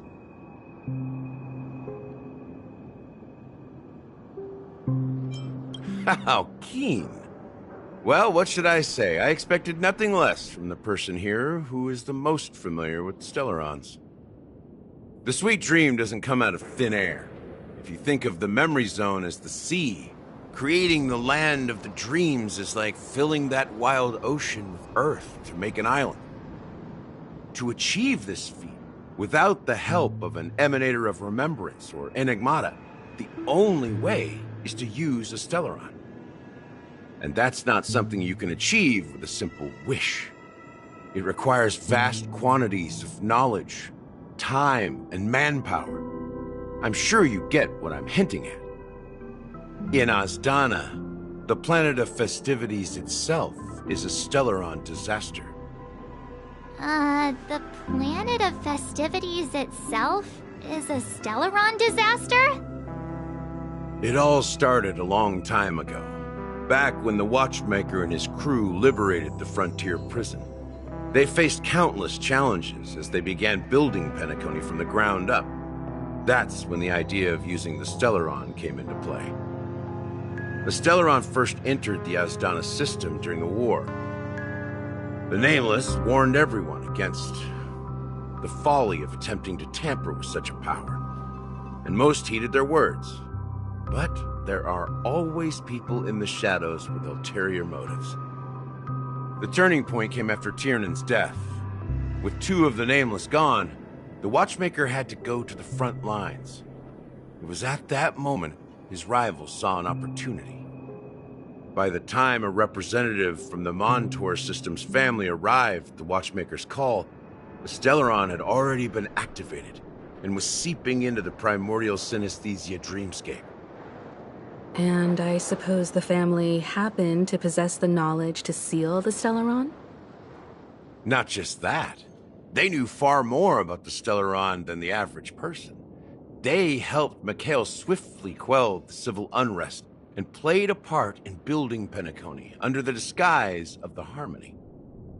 Those three eras were known as the Age of Dreaming. The Watchmaker, who had been left in the dark, sent out invitations across the universe, spreading the hype around the land of the dreams. Then, how did they turn against each other? Remember the island in the ocean metaphor? The truth is, the Stellaron was never truly sealed. It existed in a different form within the dreamscape. Think about this. What would it cost to create and maintain such a lavish dreamland? It's people's lives. The opulent dream is built upon the decay of spirits, with a toxic elixir called pleasure flowing through the dreamscape. It tempts people to indulge in the dreamscape, and gradually their minds succumb, becoming nourishment for the sweet dream. Confusion, laziness, and cowardice, weaknesses that plague humanity, were magnified and nourished by the family. Penacony became a new kind of prison, even more impenetrable than the previous one. Sadly, we realized this far too late. By then, the family had a firm grip on Penacony, swiftly quelling any opposition that arose.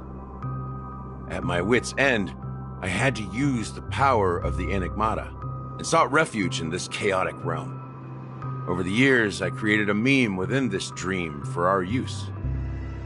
Dormancy. That's its real name. We exploited a loophole. You see, regular people can't fall asleep again while they are inside the dreamscape. So this is the true meaning of the impossible. You sent out invitations in the Watchmaker's name to find forces capable of resolving the Stellaron disaster and draw them into Penacony to uncover the truth. It's not just that. Above all, I wanted to see what happens when the major factions engage in a struggle for the legacy. Since this is the Watchmaker's first announcement in decades, the traitor within the family is bound to reveal themselves. So, the legacy is just a facade. If you want to consider the Stellaron as the legacy, I'm totally fine with that. If that's the case, where is the Stellaron now? That's a question for Mr. Wings. The Stellaron is still under the family's control, and as the head of the Oak family, I'm sure he holds all the answers.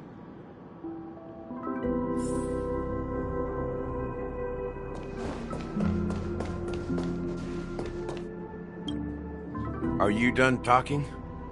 So, will you tell us where the Stellaron is? It is the Penacony Grand Theater itself. As I suspected, it's the embodiment of the family. The edifice that first materialized within the Sweet Dream. That's what turned Penacony into its current state. As for the person who employed its power, it is in fact Mr. Gopherwood, the current Dream Master. Well, that was easier than I thought. Did you conduct your own investigation already? Correct. When I was trying to track down the person who murdered my sister, apart from you, Gopherwood was my second suspect. Confronting me first turned out to be a smart move on your part.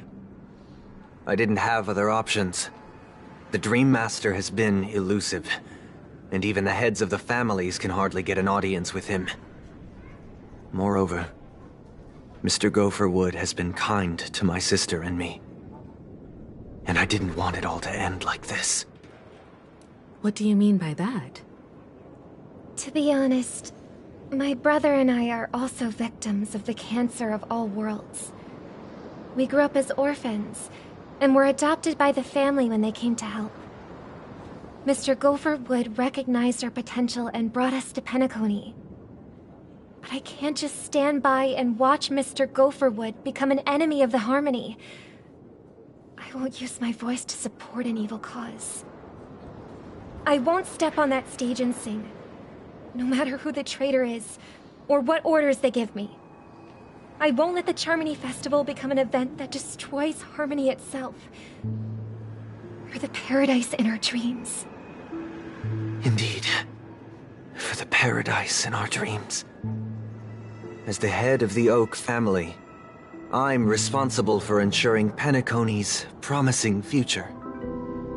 Robin and I will head into the Sweet Dream and confront the Dream Master. And if it turns out that the family has truly strayed from the Harmony, I'll fight alongside you.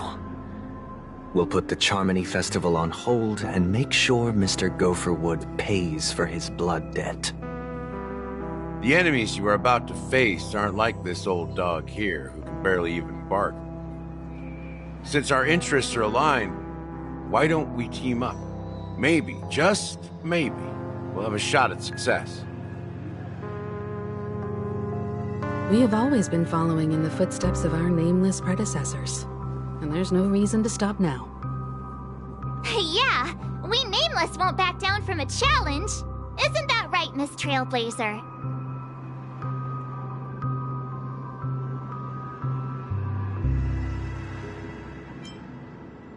Exactly!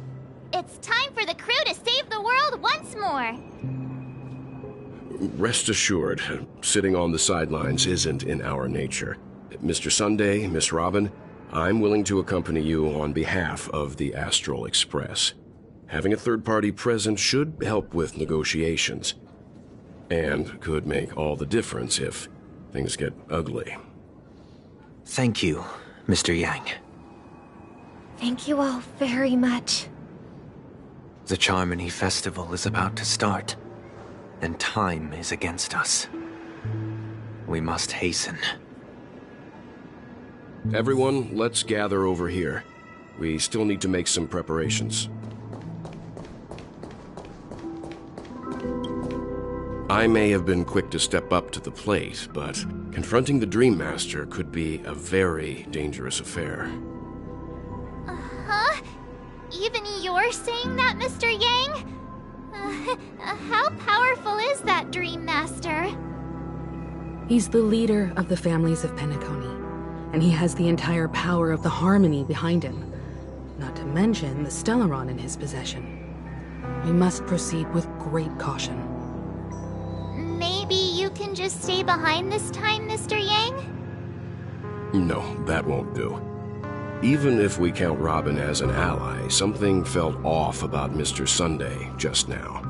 Although, I can't quite put my finger on it. I have to make sure he won't turn against us when things start to get dicey. You're still carrying the keepsake the IPC envoy gave you, right? May I borrow it for a moment? Huh. I knew it.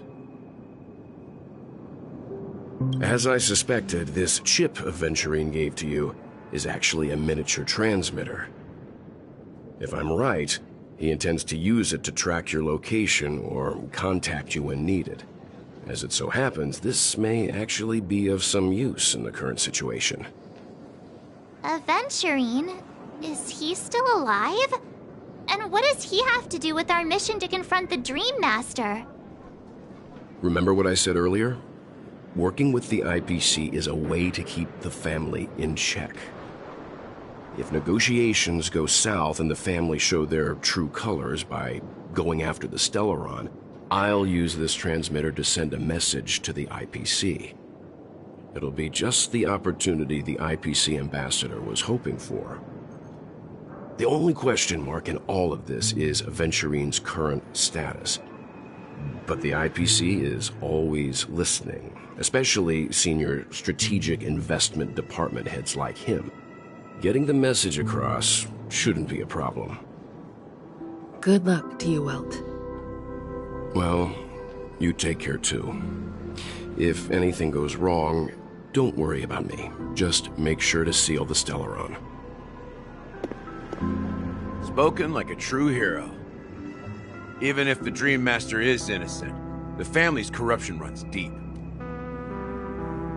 I won't make the same mistake Mikhail did. Let's wish him the best of luck. Don't you have something else to tell us, Gallagher? Why would you say so? Before we departed, the conductor asked us to inquire about the three nameless in Penacony. We've already collected intel about Rosalina and Tiernan, so the only one left is legwork. If I'm not mistaken, we've already met him somewhere, haven't we? It's not enough to say meet, but the answer is pretty obvious. After all, I've hinted at it in quite an evident way. I've been watching over you ever since I received the reply from the Astral Express, and I've seen the great effort you all put into linking different realms together across the cosmos. And now, after getting this far all in one piece, you have truly proven yourselves. Miss Himiko, were you the one who repaired the Express and got it sailing through the cosmos again? Yes. And you two, young Nameless, you have very interesting life stories and extraordinary skills.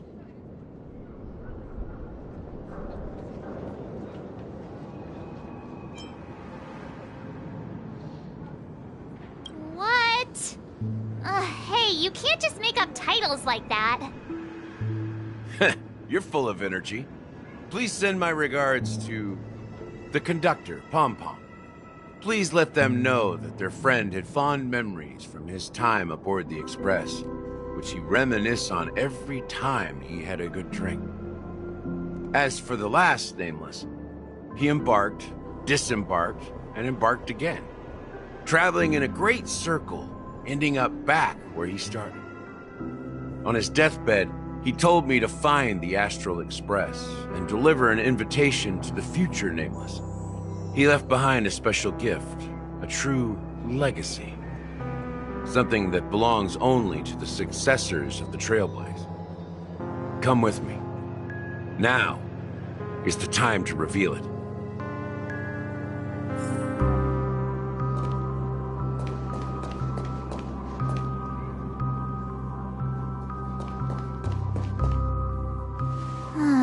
Back here again.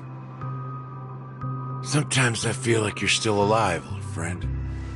Like you've still got so much to say and do. I've kept my promise, brought the future Trailblazers you've waited so long for. I don't know why you were so obsessed with that train, but I remember your last words. Don't let us down, old man.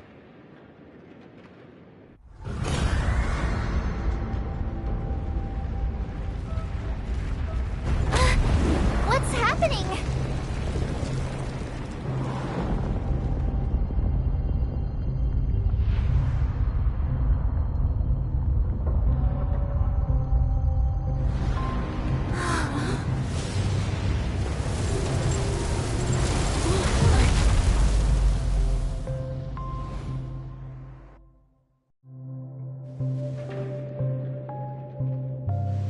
Go ahead.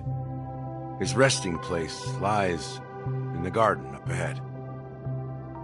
The first and last nameless of Penacony. Mikhail Char Legward, the Watchmaker.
Sure enough, the Watchmaker is the third nameless.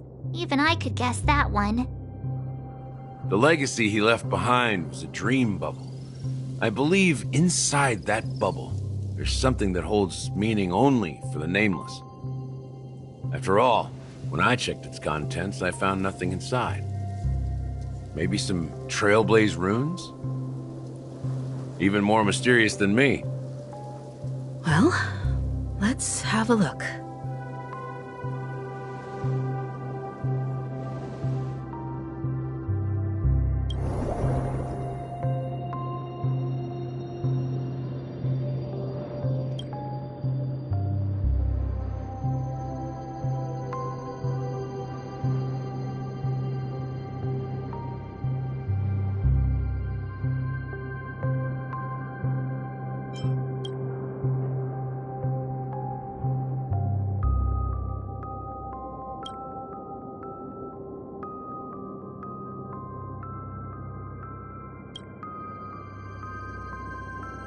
Wait, What's going on? Seriously? There's... How could a dream bubble be empty? Just as I suspected. That old man always had this strange belief in the Nameless and the Trailblaze, and I never understood where he got that confidence from. Especially since he never managed to get in touch with the Express while he was alive. I could never figure out what was going on in that old man's head. But this empty dream bubble is so typical of him.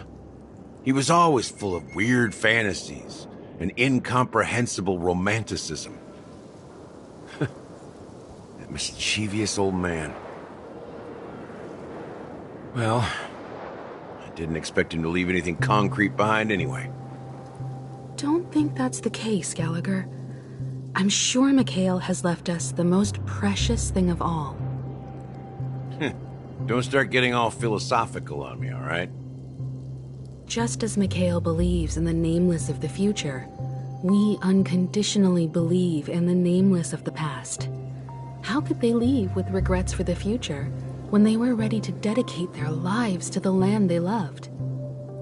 There must be something contained in this dream bubble. It's just we haven't figured it out yet. You also have faith in the Watchmaker, don't you, Gallagher? Well, I'm a follower of the Enigmata. My philosophy forbids me to have faith in anything. That's why I understand what faith means in the path of Trailblaze. And I also want to know what he left behind. I'll leave it to you guys then. Can I borrow your pet? I need to make a trip back to Golden Hour and check something at the Dreamscape sales store. It's for Mikhail, and for the future of Penacony.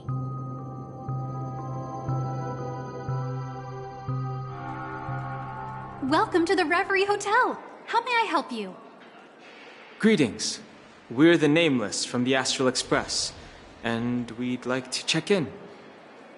The Astral Express? But I thought... Yes, my companion's already checked in. My name is Dan Hung, and I believe my personal information is recorded in your system. I see, but your companion said you wouldn't be coming due to a change of plans. Now the plans have changed again. And you are... Me? I'm Pom Pom, a new Nameless who's also with the Astral Express. He's my fellow Trailblazer. We responded to the family's invitation before he boarded the Express, so he wasn't registered in your system. Is it possible to accommodate him as well? Oh, I see. Another one of the Nameless had a similar situation. Seems like a lot of people are joining the Trailblaze these days. Since there's a precedent, it shouldn't be a problem. Just give me a second to contact your companions. I'm sorry, dear guests, but it seems I'm unable to reach the other members of the Astral Express. What do you mean by unable to reach them? My apologies. This is the first time I've encountered a situation like this. However, the system indicates that those guests are still in the dreamscape. How about this? Give me their room number, and we'll go check on them ourselves. I'm afraid that's not possible. I need to verify both of your identities before I can share any guest information. How about you just wake up someone? Let's say, Welt? I'm sorry, but there are strict rules regarding forced awakening. It cannot be done without the proper clearance. So nothing works, huh? What's your solution then? Are you saying we sleep here? At the reception? Please be patient. We need to contact your companions in order to confirm your identities.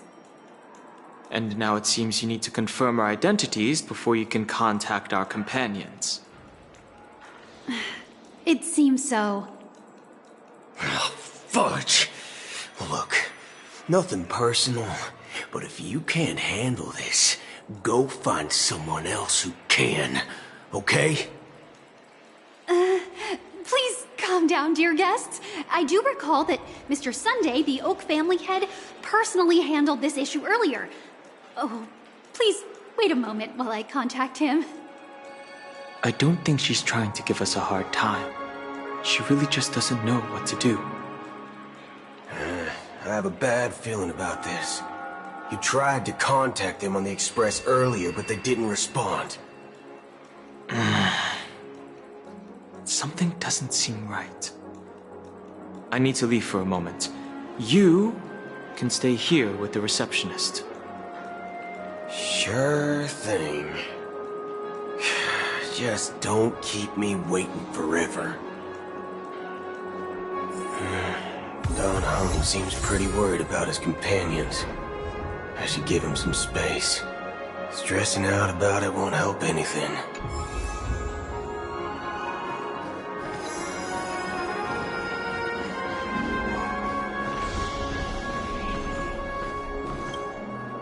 The Charmony Festival is about— Hey! Well, I didn't— Well, back in my— Oh, come on! The Charm— Well, you never know, right? Anyway, let's forget about that. Unsettling things? Relax. With a big event like this, there's bound to be lots of gossip and rumors. Oh, that's... Well, looks like I won't get any fudging clues out of these two. They're clueless.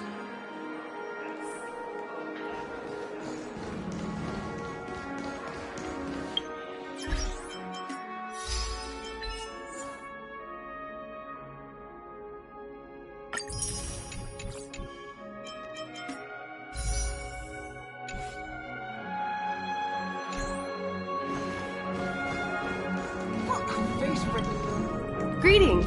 I'm Cody of the Bloodhound family, head of security for the hotel. Hello. So, do you think there's anything to be worried about? I've trouble... What do you mean? Wait. You haven't heard? I'm not sure where you heard those rumors, but they're completely baseless. I can assure you, as a representative of the Bloodhound family, that everything is going smoothly for the Charmony Festival. At present, all of the families are focused on making sure the festival starts on time. Even the Dream Master himself has arrived. So don't worry, your trip won't be in vain. That's a relief to hear. She doesn't appear to be acting. So, it seems that even the hotel staff are out of the loop. Back already? Hasn't she returned yet?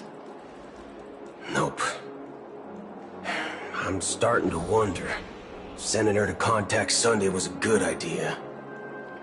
Neither the staff nor the guests seem to know anything about what's happening in the dreamscape, and wherever we go, all we see is people enjoying themselves.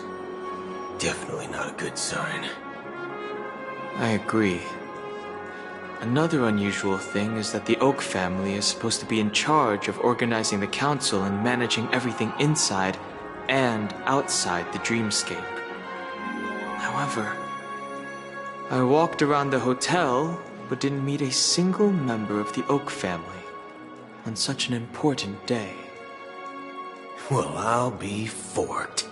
If I remember correctly, the head of the Oak family is that Sunday guy, right?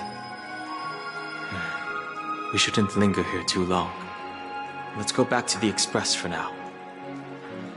Not so fast. Have you ever robbed the IPC, bro? If you run away now, everyone will be chasing after you. Are you suggesting we sit here and do nothing? I wouldn't say do nothing, but let's stay put for now. Even if the family has ulterior motives, they couldn't have anticipated us showing up here. We're the surprise factor for them. They don't want to attract unwanted attention from certain outsiders, so they won't do anything reckless. See? The IPC lackeys are keeping a close eye on this hotel. If I were a family member, I'd find an official excuse and keep the surprise factors here. If we just wait here, that would be like walking into their trap. Of course, we don't need to walk into their trap. I gave a backup plan to the memo keeper. If it turns out we won't be allowed to enter the dreamscape, she'll order a drink for me in the VIP lounge at the hotel. In reality... a secret signal. That's right. Oh, a concrete object can indeed help the memo keeper establish a connection with you. But Boot Hill, if you have more backup plans in the future, I hope you'll let me know in advance. I'm sorry, but it's one of my quirks. I have too many unreliable friends. And if I reveal that I have backup plans, things can go awry. And that would leave all backup plans completely useless. How do we get into the VIP lounge? This is where my street smarts come into play.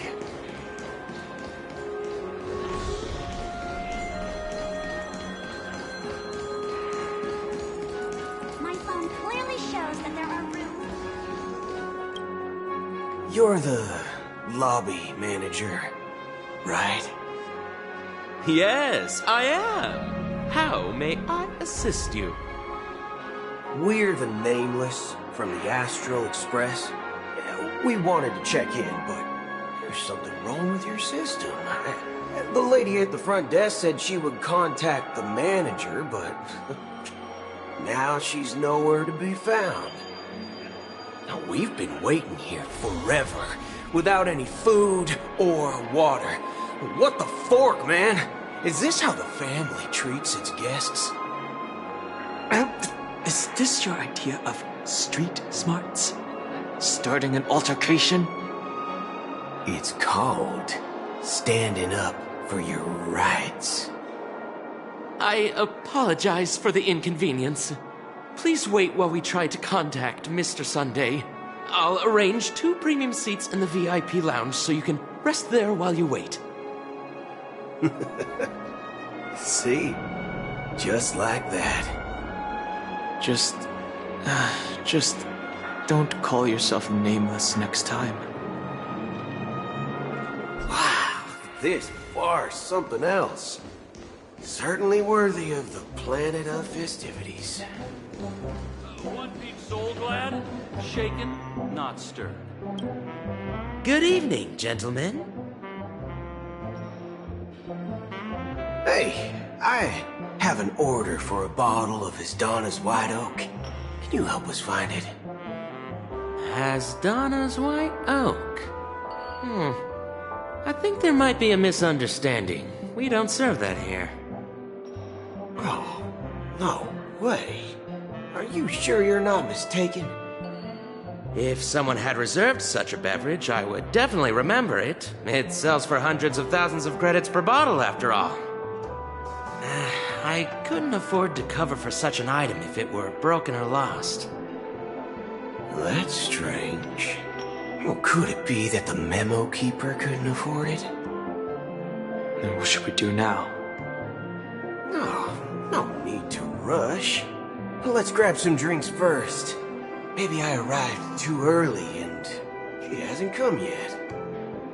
Now, let's see what kind of juice malts you all have here. Well, give me a glass of Heenum Valley, 40 years. I'll have it neat. No ice. Wow, that's the most expensive one on the list. You have a taste for the finer things. It's on the house, anyway. What can I get for you? Anything you recommend is fine. Then I would recommend today's special, Glass Village. It's classic Soul Glad mixed with Laboom juice. It's refreshing and suits your cool demeanor. Just 1 minute. Ah, this flavor. Dynamite barbecue with rocket fuel. Ooh, really hits the spot. Truly the finest sherry cask aged malt juice in the cosmos. Dynamite barbecue with rocket fuel. Is that really something that humans enjoy? Hey, this guy doesn't know anything at all. As long as you're satisfied, dear guests, please enjoy. Let's give the memo keeper another half-system hour. If she doesn't show up, we'll need to come up with a new plan. In the meantime, let's take stock of the situation. What do you think? The situation is unclear.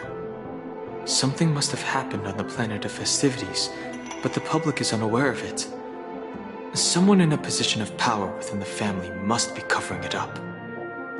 It's unusual for the followers of the Harmony to invite other factions, let alone the IPC and the Masked Fools.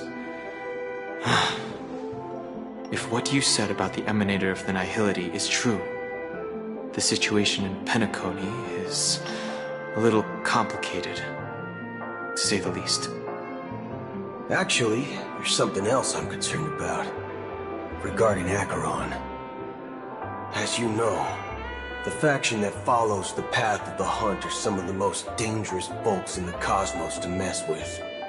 I mean, who in their right mind would impersonate the Xianzhou Alliance or the Galaxy Rangers? It's like asking for a death wish. Isn't there a saying among the Xianzhou people that the Rainbow Sect lets their Lux arrow do all the beating? Talking. Do all the talking. Well, you know what I mean. Even though the Galaxy Rangers have been out of sight for years, we've been keeping an eye on this region. Even the dumbest criminals know better than to mess with the Annihilation Gang, much less the Rangers. But that Acheron lady, she doesn't seem like a lunatic at all. On the contrary, she's highly logical and organized. She knows exactly when to hold back and when to strike without mercy. And you believe that someone like her would have an ulterior motive for impersonating a Galaxy Ranger? I'm not entirely sure, but I do have my suspicions. Maybe she knows a Galaxy Ranger, or perhaps she's trying to lure us out for some reason, which I can't figure out. Anyway, what worries me more are the anomalies within the family. They've summoned followers from various paths for the festival. No matter how generous such a gesture is, this move seems highly unusual. Unless the invitations weren't sent by them. If that's the case, it's even more intriguing that the family insists on organizing the Charmony Festival, despite the chaos. Maybe it's Shipei the Harmony pulling the strings. We find it beyond human understanding because it wasn't arranged by humans at all. People do stupid things out of irrational impulses. They abandon their principles when self-interest is involved. They believe in things they know they shouldn't, and fudge, they even break their own rules. But Eons don't. They stick to their determined path and never turn back, even if they reach a dead end. You think Shipei's will is behind all this? It may not necessarily be Shipei, but there's definitely some higher entity involved. I know it may sound pessimistic, but if human free will were reliable, why would we even need Galaxy Rangers? It's much simpler when you boil it down to the eons and paths. Like how Lon always follows the path of the Hunt, or how the Express stays true to the Trailblaze despite Hackaveli's disappearance. But in my opinion, Akavili's fall holds significance for the Nameless. Oh. So you're saying the Nameless now have to take responsibility for their own choices because their absolutely right leader is gone? Exactly. I believe the purpose of the journey isn't just about following a path that's always considered absolutely right. It's more about doing your best to choose the right path for yourself among countless possibilities, even with limited insight and judgment. I don't know what you've been through, but I agree that people must take responsibility for their choices, because no one else can do it for them. That's why the Galaxy Rangers need to uncover the imposter and figure out her true intentions. Just in case. I have a backup plan if the Memo Keeper doesn't show up. This is my final backup plan. I promise. You sure have a lot of cards up your sleeve. Well, going back to my old career would make things a lot easier. By the way, when you were walking around the hotel, did you happen to see any important-looking guests? What's your plan? It's simple. We just grab some hostages and use them as bargaining chips with the family. Or maybe we can even take their identities. No need for that. We'll return to the Express now. Wait. Are you getting scared? Draw your weapon. Let's make a big scene. Are you leaving, esteemed guests? Would you like to cancel that Asdana's White Oak you just ordered? Huh? Asdana's White Oak? But didn't you just say... Ha ha. Looks like you are a bit intoxicated, esteemed guests. You ordered a bottle of Asdana's White Oak just a moment ago. Looks like your Memo Keeper friend has finally arrived. Oh, right. Sorry, my memory's not the best. You know, too many modifications and all. Anyway, let me check. Well, fork me. It says Donna's White Oak, all right. And there's a note. I'll be waiting for you on the Astral Express. No mistake. That's her message to you. She knew the hotel wasn't safe, so she suggested we find another place.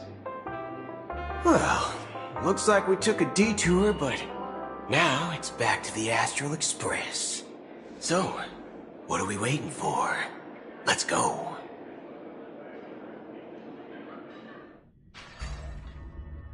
You're back? Two guests just boarded saying they were looking for Boot Hill, so I told them to wait in the parlor car. Oh, just in time. Two guests? Yeah, or two. Look, we welcome all passengers on the Astral Express, but sneaking in like that, you have no regard for etiquette. My apologies, conductor. It was an oversight on my part. I assumed you were already acquainted with the garden. Given the chaotic situation in Penacony, the Nameless are the only ones we can truly trust right now. You are the Memo Keeper. Pleased to meet you, Dan Hung. I've seen you in others' memories. And as for Boot Hill, this is our first face-to-face meeting. I hope you enjoyed that bottle of Astana's White Oak. You sure have a refined taste. Finally, Memo Keeper. Well, let's cut to the chase. Spill everything you know. That's precisely what I intend to do. But before that, please allow me to introduce myself. My name is Black Swan, and I serve the Garden of Recollection as a Memo Keeper. As for Acheron's story, I'm sure she knows it better than I do. Greetings. I'm Acheron. What? You Garden of Recollection shirtbag! You betrayed me! I apologize, but she did that at my request. Due to certain reasons, I have been exiled by the family. Thankfully, this memo keeper came to my aid and helped me escape their surveillance unnoticed. To be honest, it was more like stalking than helping. And the process was far from unnoticed. But we did escape. I asked her to guide me to a place beyond the family's reach and to contact a few trustworthy individuals, namely all of you.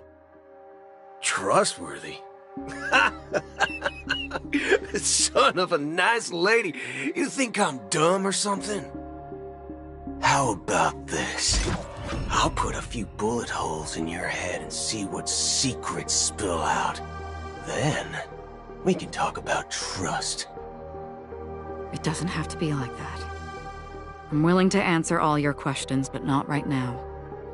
If my cover hadn't been blown, we might have had more time, but at the moment, we don't have any other options. No other options? What do you mean? This is the only way I can ensure everyone's safety. I kindly request an immediate warp jump out of the Astana star system.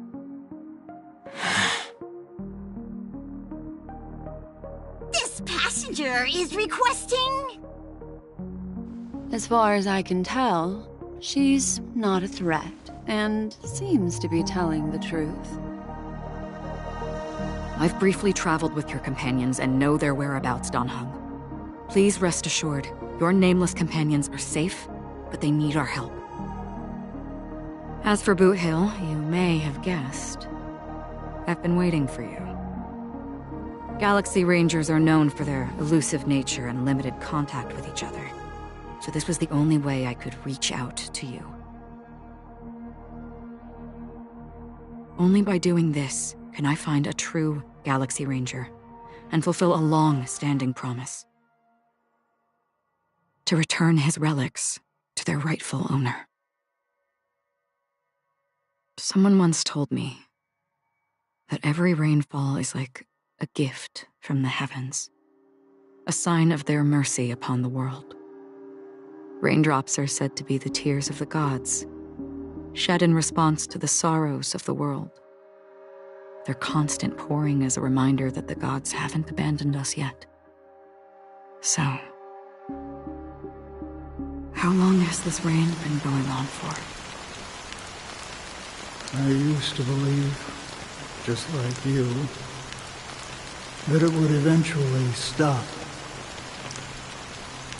Years and decades passed. And in the end, such hope faded away before the rain did. Looks like the god you mentioned doesn't exist after all.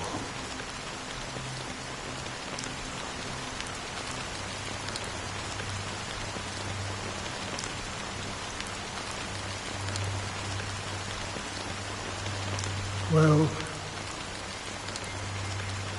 let me share a story with you. Mortals who walk the paths are like sailors on a vast ocean, leaving behind a trail that creates countless ripples of possibilities. These ripples last longer than the fleeting lifetimes of humans. And for some, their presence leaves such a strong mark that it's reflected in the waves. Like those shadows on the ocean. Sin-thirsters, the obsessions of the Pathstriders, they emerge from the depths of IX, seeing themselves as masters of their own destiny, unknowingly repeating the actions of their past lives. They emerge from the nihility and head toward it, leading purposeless lives. However, these hollow phantoms, they were once my dear companions. A group of Galaxy Rangers. Are you watching over them? Watching over them? No. I'm guiding them toward transcendence. It was a brutal war. A crusade that shook the universe. The universe witnessed the fall of Zulo, the Lord Ravager, but it came at a price. A price so hefty that only those who were there still remember. The unwavering determination of the Hunt followers persists even in death. So someone must guide these lost souls to their life beyond. They were heroes in their time. And they shouldn't be reduced to mere puppets of nihility. As for me, I've suffered too many losses on that battlefield to advance any further. And that makes me the most fitting person to carry out this task. But you know, these sin thirsters, they're not who they used to be. Does this seem pointless to you? Well, some tasks have to be done, even if they are pointless.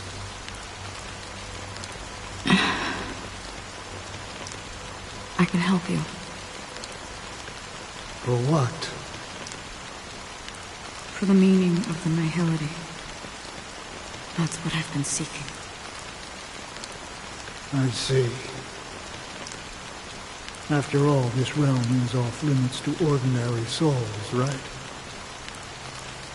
Thank you, stranger. I wish that you find what you seek. Before we part ways, I have one more question. It is true that their actions and even their entire lives may seem pointless from our perspective. But if, and it's just an if this is what the departed ones expected, should we try to change it? A good question. And a profound one. I don't know the answer. What I do know is that one day I too will pass away. And when I bid farewell to this world, someone will stand at my grave and place a bouquet of flowers on it.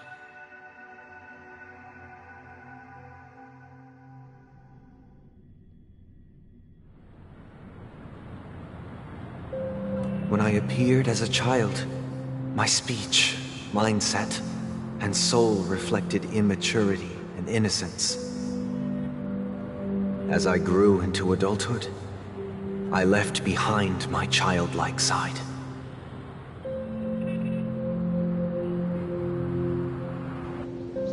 I humbly request your blessings, esteemed advocate of Shipe. Come to me, my kinship. I have sought their presence with us. As you wish. I have faithfully served the Alfalfa family for nearly a decade, promoting the path of the harmony to the best of my ability. However, I made a mistake yesterday. While I was preparing dinner for the family head, I accidentally dropped a prepared dish on the floor. Out of Laziness.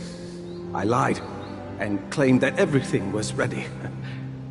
Although the head has dismissed me as punishment, it has been tough to sleep with the guilt still gnawing at me, as I worried that the seeds of evilness may have taken root in my soul. So, I confess to you now, to seek atonement for my sins. Do you sincerely repent and vow to change your ways? Yes.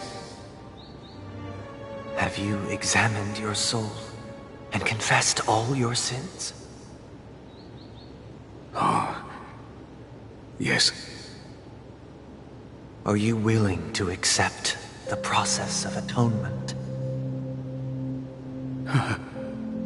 Yes. Very well. Show your dedication and goodwill to the family, and you shall be reinstated among them. Now, please, leave in peace. Oh, praise Sheepy. And thank you, esteemed advocate. Next, please step forward. I wholeheartedly confess to you. Please, pardon my sins. Rest assured, I have implored their presence to be with us. As long as you are sincere, absolution will be granted. Oh, great. You know, I arrived in Penacony as a stowaway. I sold everything to get a ticket. My house, my land, and my 2 children. I see. Please, go on. My children were starving, and I hoped they'd have a chance at survival if they became slaves here. If I can strike it rich here, I'll lift them out of that situation and give them the life they deserve. But the Bloodhound family got wind of it. They're on my tail, hunting me down. I thought I could bring my kids here. It was all my fault. All my fault. The family is ready to forgive all sinners. I'll ask the Bloodhound family to cease their pursuit. You don't need to live in fear anymore. Oh, thank you. Thank you. I'll work my hardest to redeem my children and make them part of the family. Praise the harmony! Next, please step forward. Hey! Long time no see, Mr. Sunday. The most esteemed individual in Penacony, and the next leader of the Oak family, right? I have sought their presence with us. Let us proceed. Sure. Let's just get this over with. I have sinned. Please forgive me. I wasted half a pizza at breakfast, and a bottle of Soul Glad. That's it. Nothing more. When we wrap this up, I've got a robo-ball game to catch, you know? Do you seek to atone for your sins through good deeds? My sins? Starting to sound like a saint, huh? Well, let me tell you something. Neither the family nor you have the right to judge me. You think nobody knows what your precious family has done? About the watchmaker? Huh? Don't kid yourself, Featherbrain. Those dream chasers might be fooled by your act, but don't fool yourself. Before you start spouting off your holy verses, answer me this. Where does the power of the Oak family come from? And your power? What makes you think you can sit there all high and mighty, looking down on everyone else? Well, I've spent enough time in confession today to enter the Harmony's paradise, right? Then I'll take my leave. Good luck with your election, and, don't make me regret my investments in you.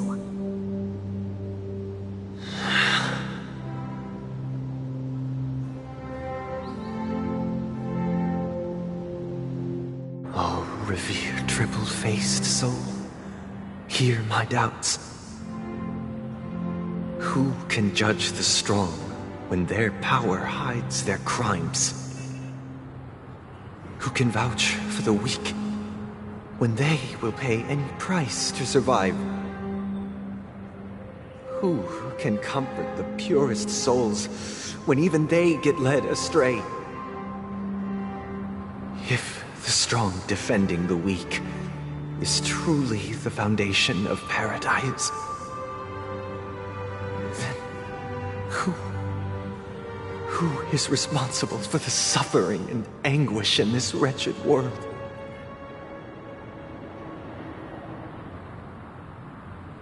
Brother? Brother? Brother, are you all right? I'm fine. I've been working long hours, and I just made a trip to Dreamflux Reef and back. So, I'm a bit out of sorts. But it'll all be over before we know it. You've been working non-stop on the Charmony Festival, Mr. Sunday, and no one could have predicted this incident. Even if the Stellaron does pose a grave threat, I still feel sorry for all the trouble we've caused you. No need to worry about troubling anyone. The Charmony Festival was meant to spread joy and harmony across the cosmos. But now that we know the truth, I'm afraid we'll have to cancel it. It has always been our wish to make everyone happy, so... we'll do our best to explain everything to the Dream Master. I'm sure he'll understand. Even if the negotiation does not go smoothly, I'll refuse to go on stage. Without the Chord Master, the Harmonious Choir would not arrive, and the Charmony Festival would be just a grand performance, and nothing more. I'm relieved to see your determination. You know, since arriving in Penacony, we haven't had any contact with this Dream Master himself. I'd heard of the heads of the 5 major lineages, but the Dream Master is a mystery to me. The Dream Master rarely grants an audience, even for us. But, given the urgency of the situation, he's agreed to meet us in person. Perhaps you'll be the first guest to meet the Dream Master in years, Mr. Yang. Let's hope we can reach a consensus that satisfies everyone. Indeed. Let us hope so. It's about time. We'll have to get ready for the meeting. I apologize for any inconvenience caused by the urgency. Don't worry. I'll be waiting here. It's Mr. Sunday! Hey, come over here! Looks like someone needs help. Let's go check it out. Oh, Mr. Sunday. Hey there! Okay, see the moon in the sky? It's about the size of the cap on my Soul Glad bottle.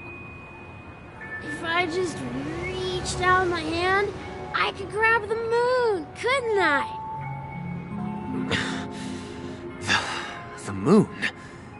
You mean the Grand Theater? Yeah. Look at me.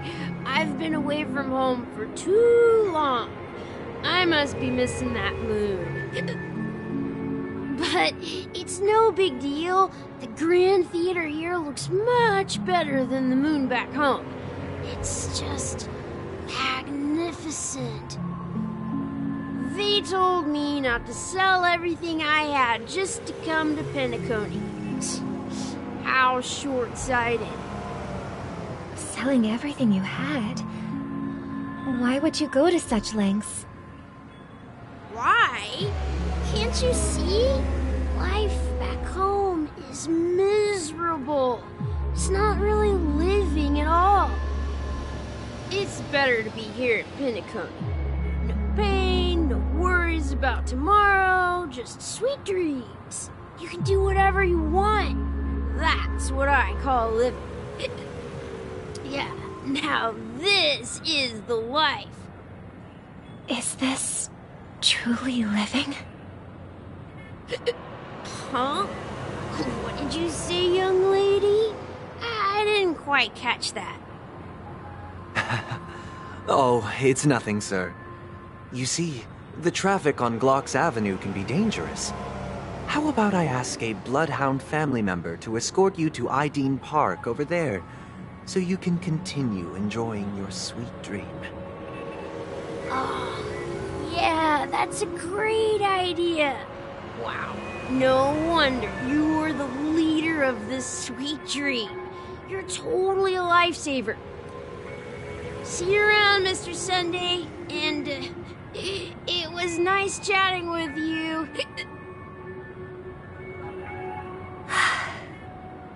What's up, sister? This is the land of the dreams. But why do they live like this? The man we ran into, he doesn't seem happy at all. Even though sweet dreams are nice, they're just illusions. But for him, they're the only way to survive, even if it means giving up on reality. That's not really living at all. I suppose you have a point. But, in my opinion, that's how most people live their lives. Why do you say that? You think that man is not actually living, but that's not quite accurate.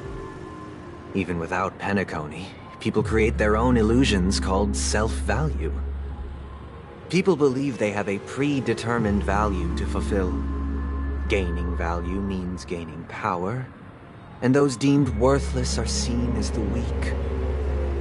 However, value doesn't come out of thin air, and there's a limit to it. To accumulate value, people have to take from others. So, the weak get exploited and oppressed. Are you suggesting that this is not how things should be? Exactly. But, ironically, people don't think there's anything wrong with it, because they uphold the illusory notion of self-value, and even the weak believe in it. The survival of the fittest. That's where all the tragedies in the world come from. People come to the sweet dream in Penacony to escape from that reality and find solace. No tragedies exist here, only happiness, although in its nascent form. Isn't that the same paradise we yearn for in our dreams? Perhaps that man is just an exception. Let's not jump to conclusions. We should experience the dreamscape ourselves, just as I did at Dreamflux Reef. Yes, seeing is believing. I'll accompany you. The Dream Master hasn't shown up yet, so we have some time for a stroll.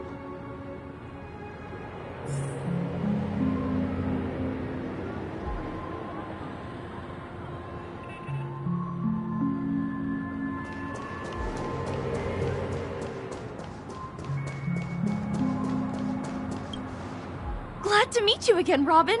How are the preparations for the Tarmony Festival coming along? We're all so excited about it. It's going smoothly. Thanks for making the trip to join the festival. You're too kind, Robin. It's a pleasure to have guests from all over the universe celebrating day and night. I can't stand being lonely or bored, so this jubilant dreamscape is perfect for me. But if this went on forever, would it get boring too? Nah, not at all. Who would get tired of having so much fun? Every day, you get to wear fancy clothes, explore all sorts of dream bubbles, indulge in delicious food without gaining weight, and you never get old or sick. As long as you can afford a room, this place is the ultimate paradise. But you know that only a few things can be brought back from the dreamscape to reality, right? That's exactly why I don't plan on bringing anything back. Just enjoying the dream itself is good enough for me. I mean, I'm not one of those long-living species. I only have around 60 or 70 years in this lifetime, and there's so much to worry about. Being happy here is pure bliss. Only in this sweet dream can I truly feel like I'm in control of my life and fate. Who would want to go back to reality after experiencing this bliss? I see. I genuinely wish you all the happiness in the world. And I wish you a fantastic performance, Robin! I'm off to the Blue Hour for the ball. See you later.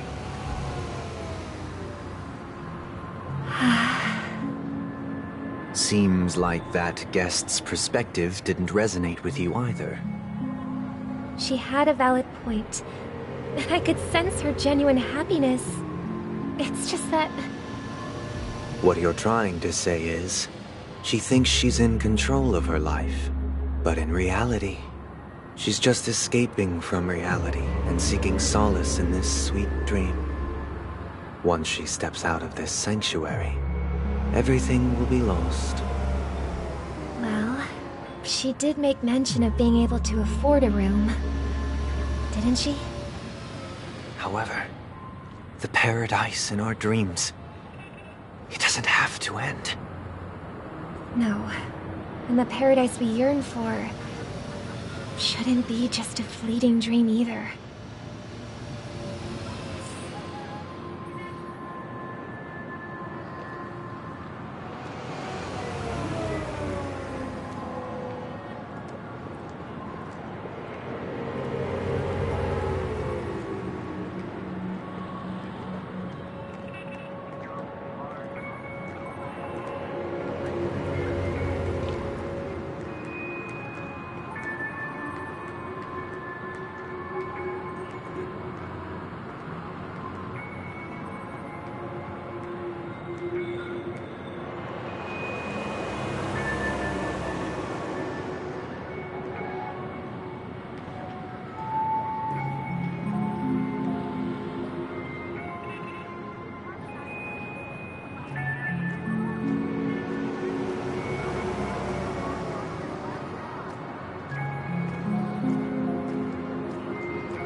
The scenery in this dreamscape is truly breathtaking, isn't it? Oh, Robin. Can't believe I'm meeting you in person here. What an honor. You're right. Even though time stands still in this dreamscape, it always feels fresh. I find something new every time. A philosophical mind. I hope I'm not intruding. Oh, not at all. No. With little time left, I yearn for meaningful conversations, especially with someone as esteemed as you. Do you mind if we chat? It's my pleasure. No need to be formal. Just speak your mind. You said, with little time left. Please, forgive me for being blunt. But is that why you came to Penacony? Yeah. I was part of a war, and while escaping from the Sarkosian mothership, I got exposed to some radioactive materials. And then, all my comrades died, and my hometown was wiped out by neutron bombardments. I couldn't bear to live with everything I knew gone. That's when I heard about a possible solution here, so I came. How heart-wrenching. I hope the family has been able to help you. They have, and I'm truly grateful for that. They provided me with a comfortable room, the most advanced life support devices in the cosmos, and a stellar team of caregivers. My physical body is now in the dream pool, sustained by life support. The me you see here is whole, rational, and no different from any other person. But I can't say the same for the me in the hotel room. My true appearance? Huh? I hope you never have to witness it, Robin. So, you'll be living forever in this dreamscape, right? Just being able to live at all is good enough for me. Whether it's in this dreamscape or not, well, I don't really have much say in the matter. My world has been torn apart, and my life could end any second. So, even if this whole place is an illusion, it's still my paradise, and I'll treasure every moment I spend here. How I envy those everlasting things. That old man's story. It's so tragic. Fortunately, this sweet dream gives him joyful memories to hold on to for the rest of his life. That's precisely why this sweet dream in Penacony exists. However, even this sweet dream has its limitations. While it provides solace to the disillusioned, it can't completely eliminate pain in reality. There will be a way out. Penacony is already on the right track.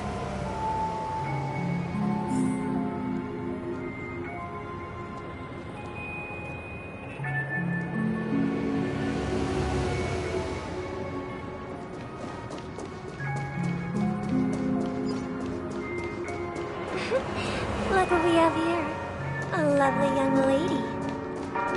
Wait, is that me? Brother, what a surprise to see you again. Show yourself. Your trick won't work on us.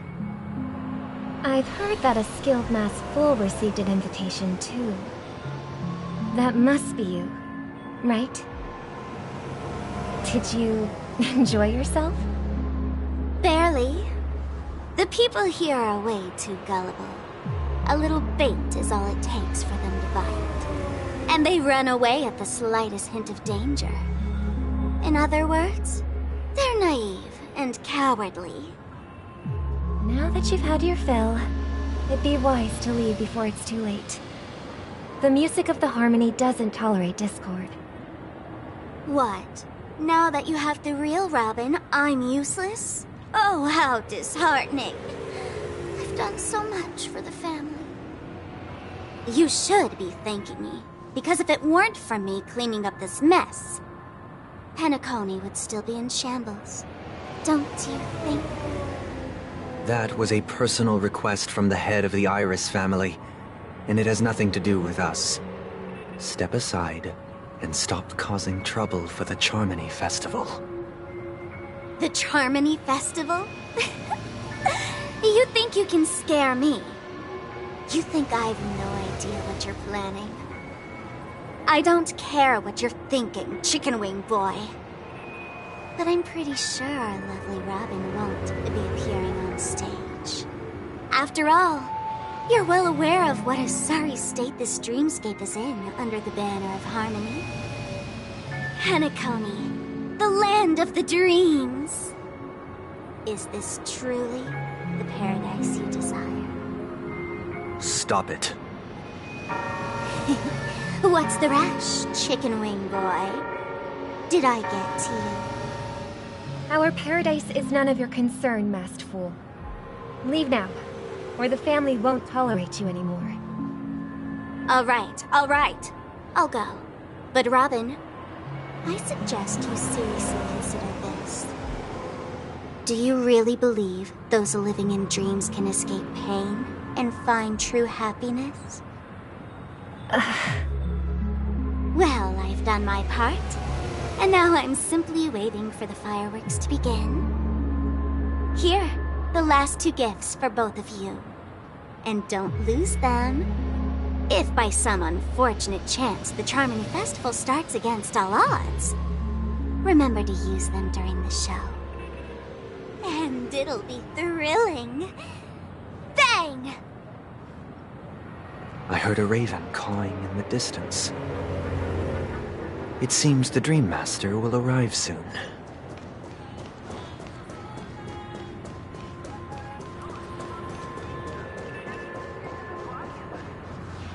Let's wait here for the Dream Master to arrive. Okay. By the way, brother, I heard you no longer have a sweet tooth. Back when we were kids, you used to steal my desserts.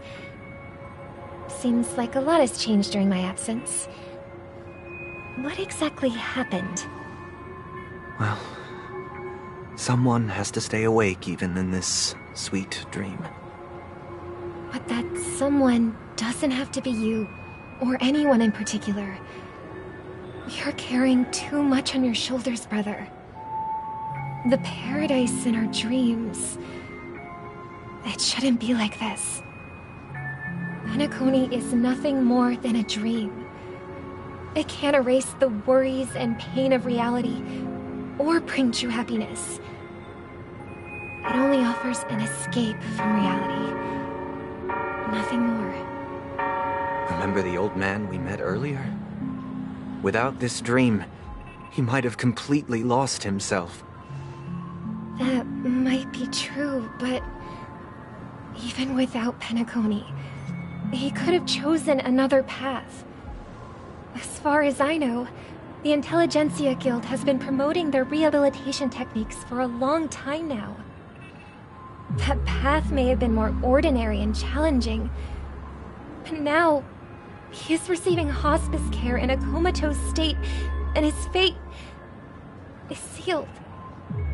Is Penacony granting these people a future, or is it taking it away from them?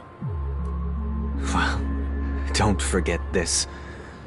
Not everyone really has a future. The future for humanity is like the sky for birds. People mistakenly believe that flight is inherent to birds because they've never witnessed those birds crashing to their death. Do you remember how we took in that little Charmony dove when we were young? Yeah. We took care of it. Provided food and water, groomed its feathers. And later, when I decided to leave Penacony, I opened the cage and set it free. Well, I didn't mention what happened to it in my letters, because I didn't want to upset you. Shortly after you left, it crashed to its death right in front of your window. I had surmised as much. I knew you wouldn't have avoided mentioning the bird for no reason. Despite that unfortunate outcome, I still believe it was the right decision. Birds aren't meant to spend their lives in cages. They belong in the sky, even if they can't fly. But here's the thing. If there are birds in this world that can never fly, can we really assert that they belong in the sky? Are you implying that the same goes for humans too? Let's take the Astral Express as an example. The Nameless made tremendous efforts to bridge worlds, gaining fame across the universe. However, only a few extraordinary individuals can endure such a perilous journey. That's because the pursuit of the Trailblaze exceeds the capabilities of ordinary humans. Otherwise, why would this path be filled with broken rails, an abandoned express, and even a fallen Eon? That's just sophistry. If that were true, then only the powerful would have the right to determine the future. Unfortunately, that's exactly what happens. Another name for the future is self-value. While this world has its fair share of heroes who inspire people and garner admiration for their heroic deeds, the majority of ordinary people will never become heroes in their lifetime. Some are born weak and vulnerable. Some find themselves trapped in unfortunate circumstances. Some fall victim to malice and cowardice. When it comes to survival, everyone is equal. And the weak can only watch as their value gets constantly diminished by external forces. That's why we should care for the weak and support them as if their suffering were our own. That's what the Odes of Harmony have always taught us. While the Harmony holds noble aspirations, the strong will always be strong, and the weak will always be weak. Even in this carefree dream. Human nature contains greatness, but it also harbors inherent weaknesses that can't be eradicated. In the end, if people can't even secure their own survival, they won't care about the illusory future of equality. As long as the law of survival of the fittest prevails, there will always be fledglings crashing to their death. But if people don't live for the future, do they merely exist for survival? If even you, my brother, don't believe that the Harmony will save the weak, then which Eon can make our dreams come true?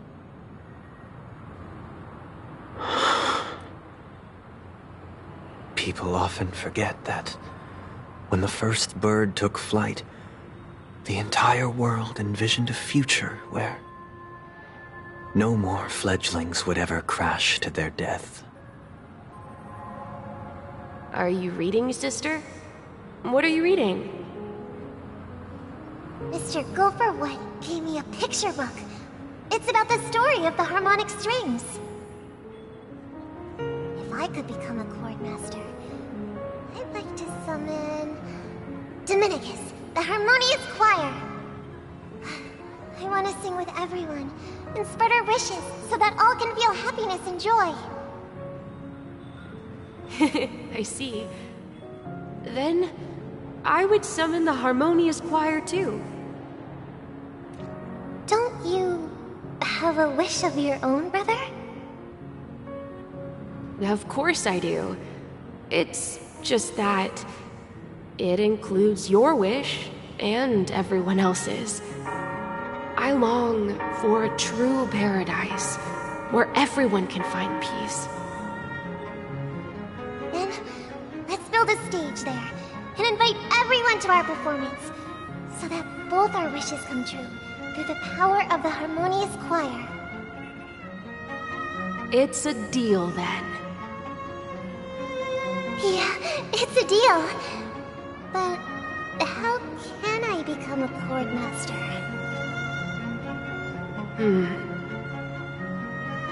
Maybe you'll have to become a star first.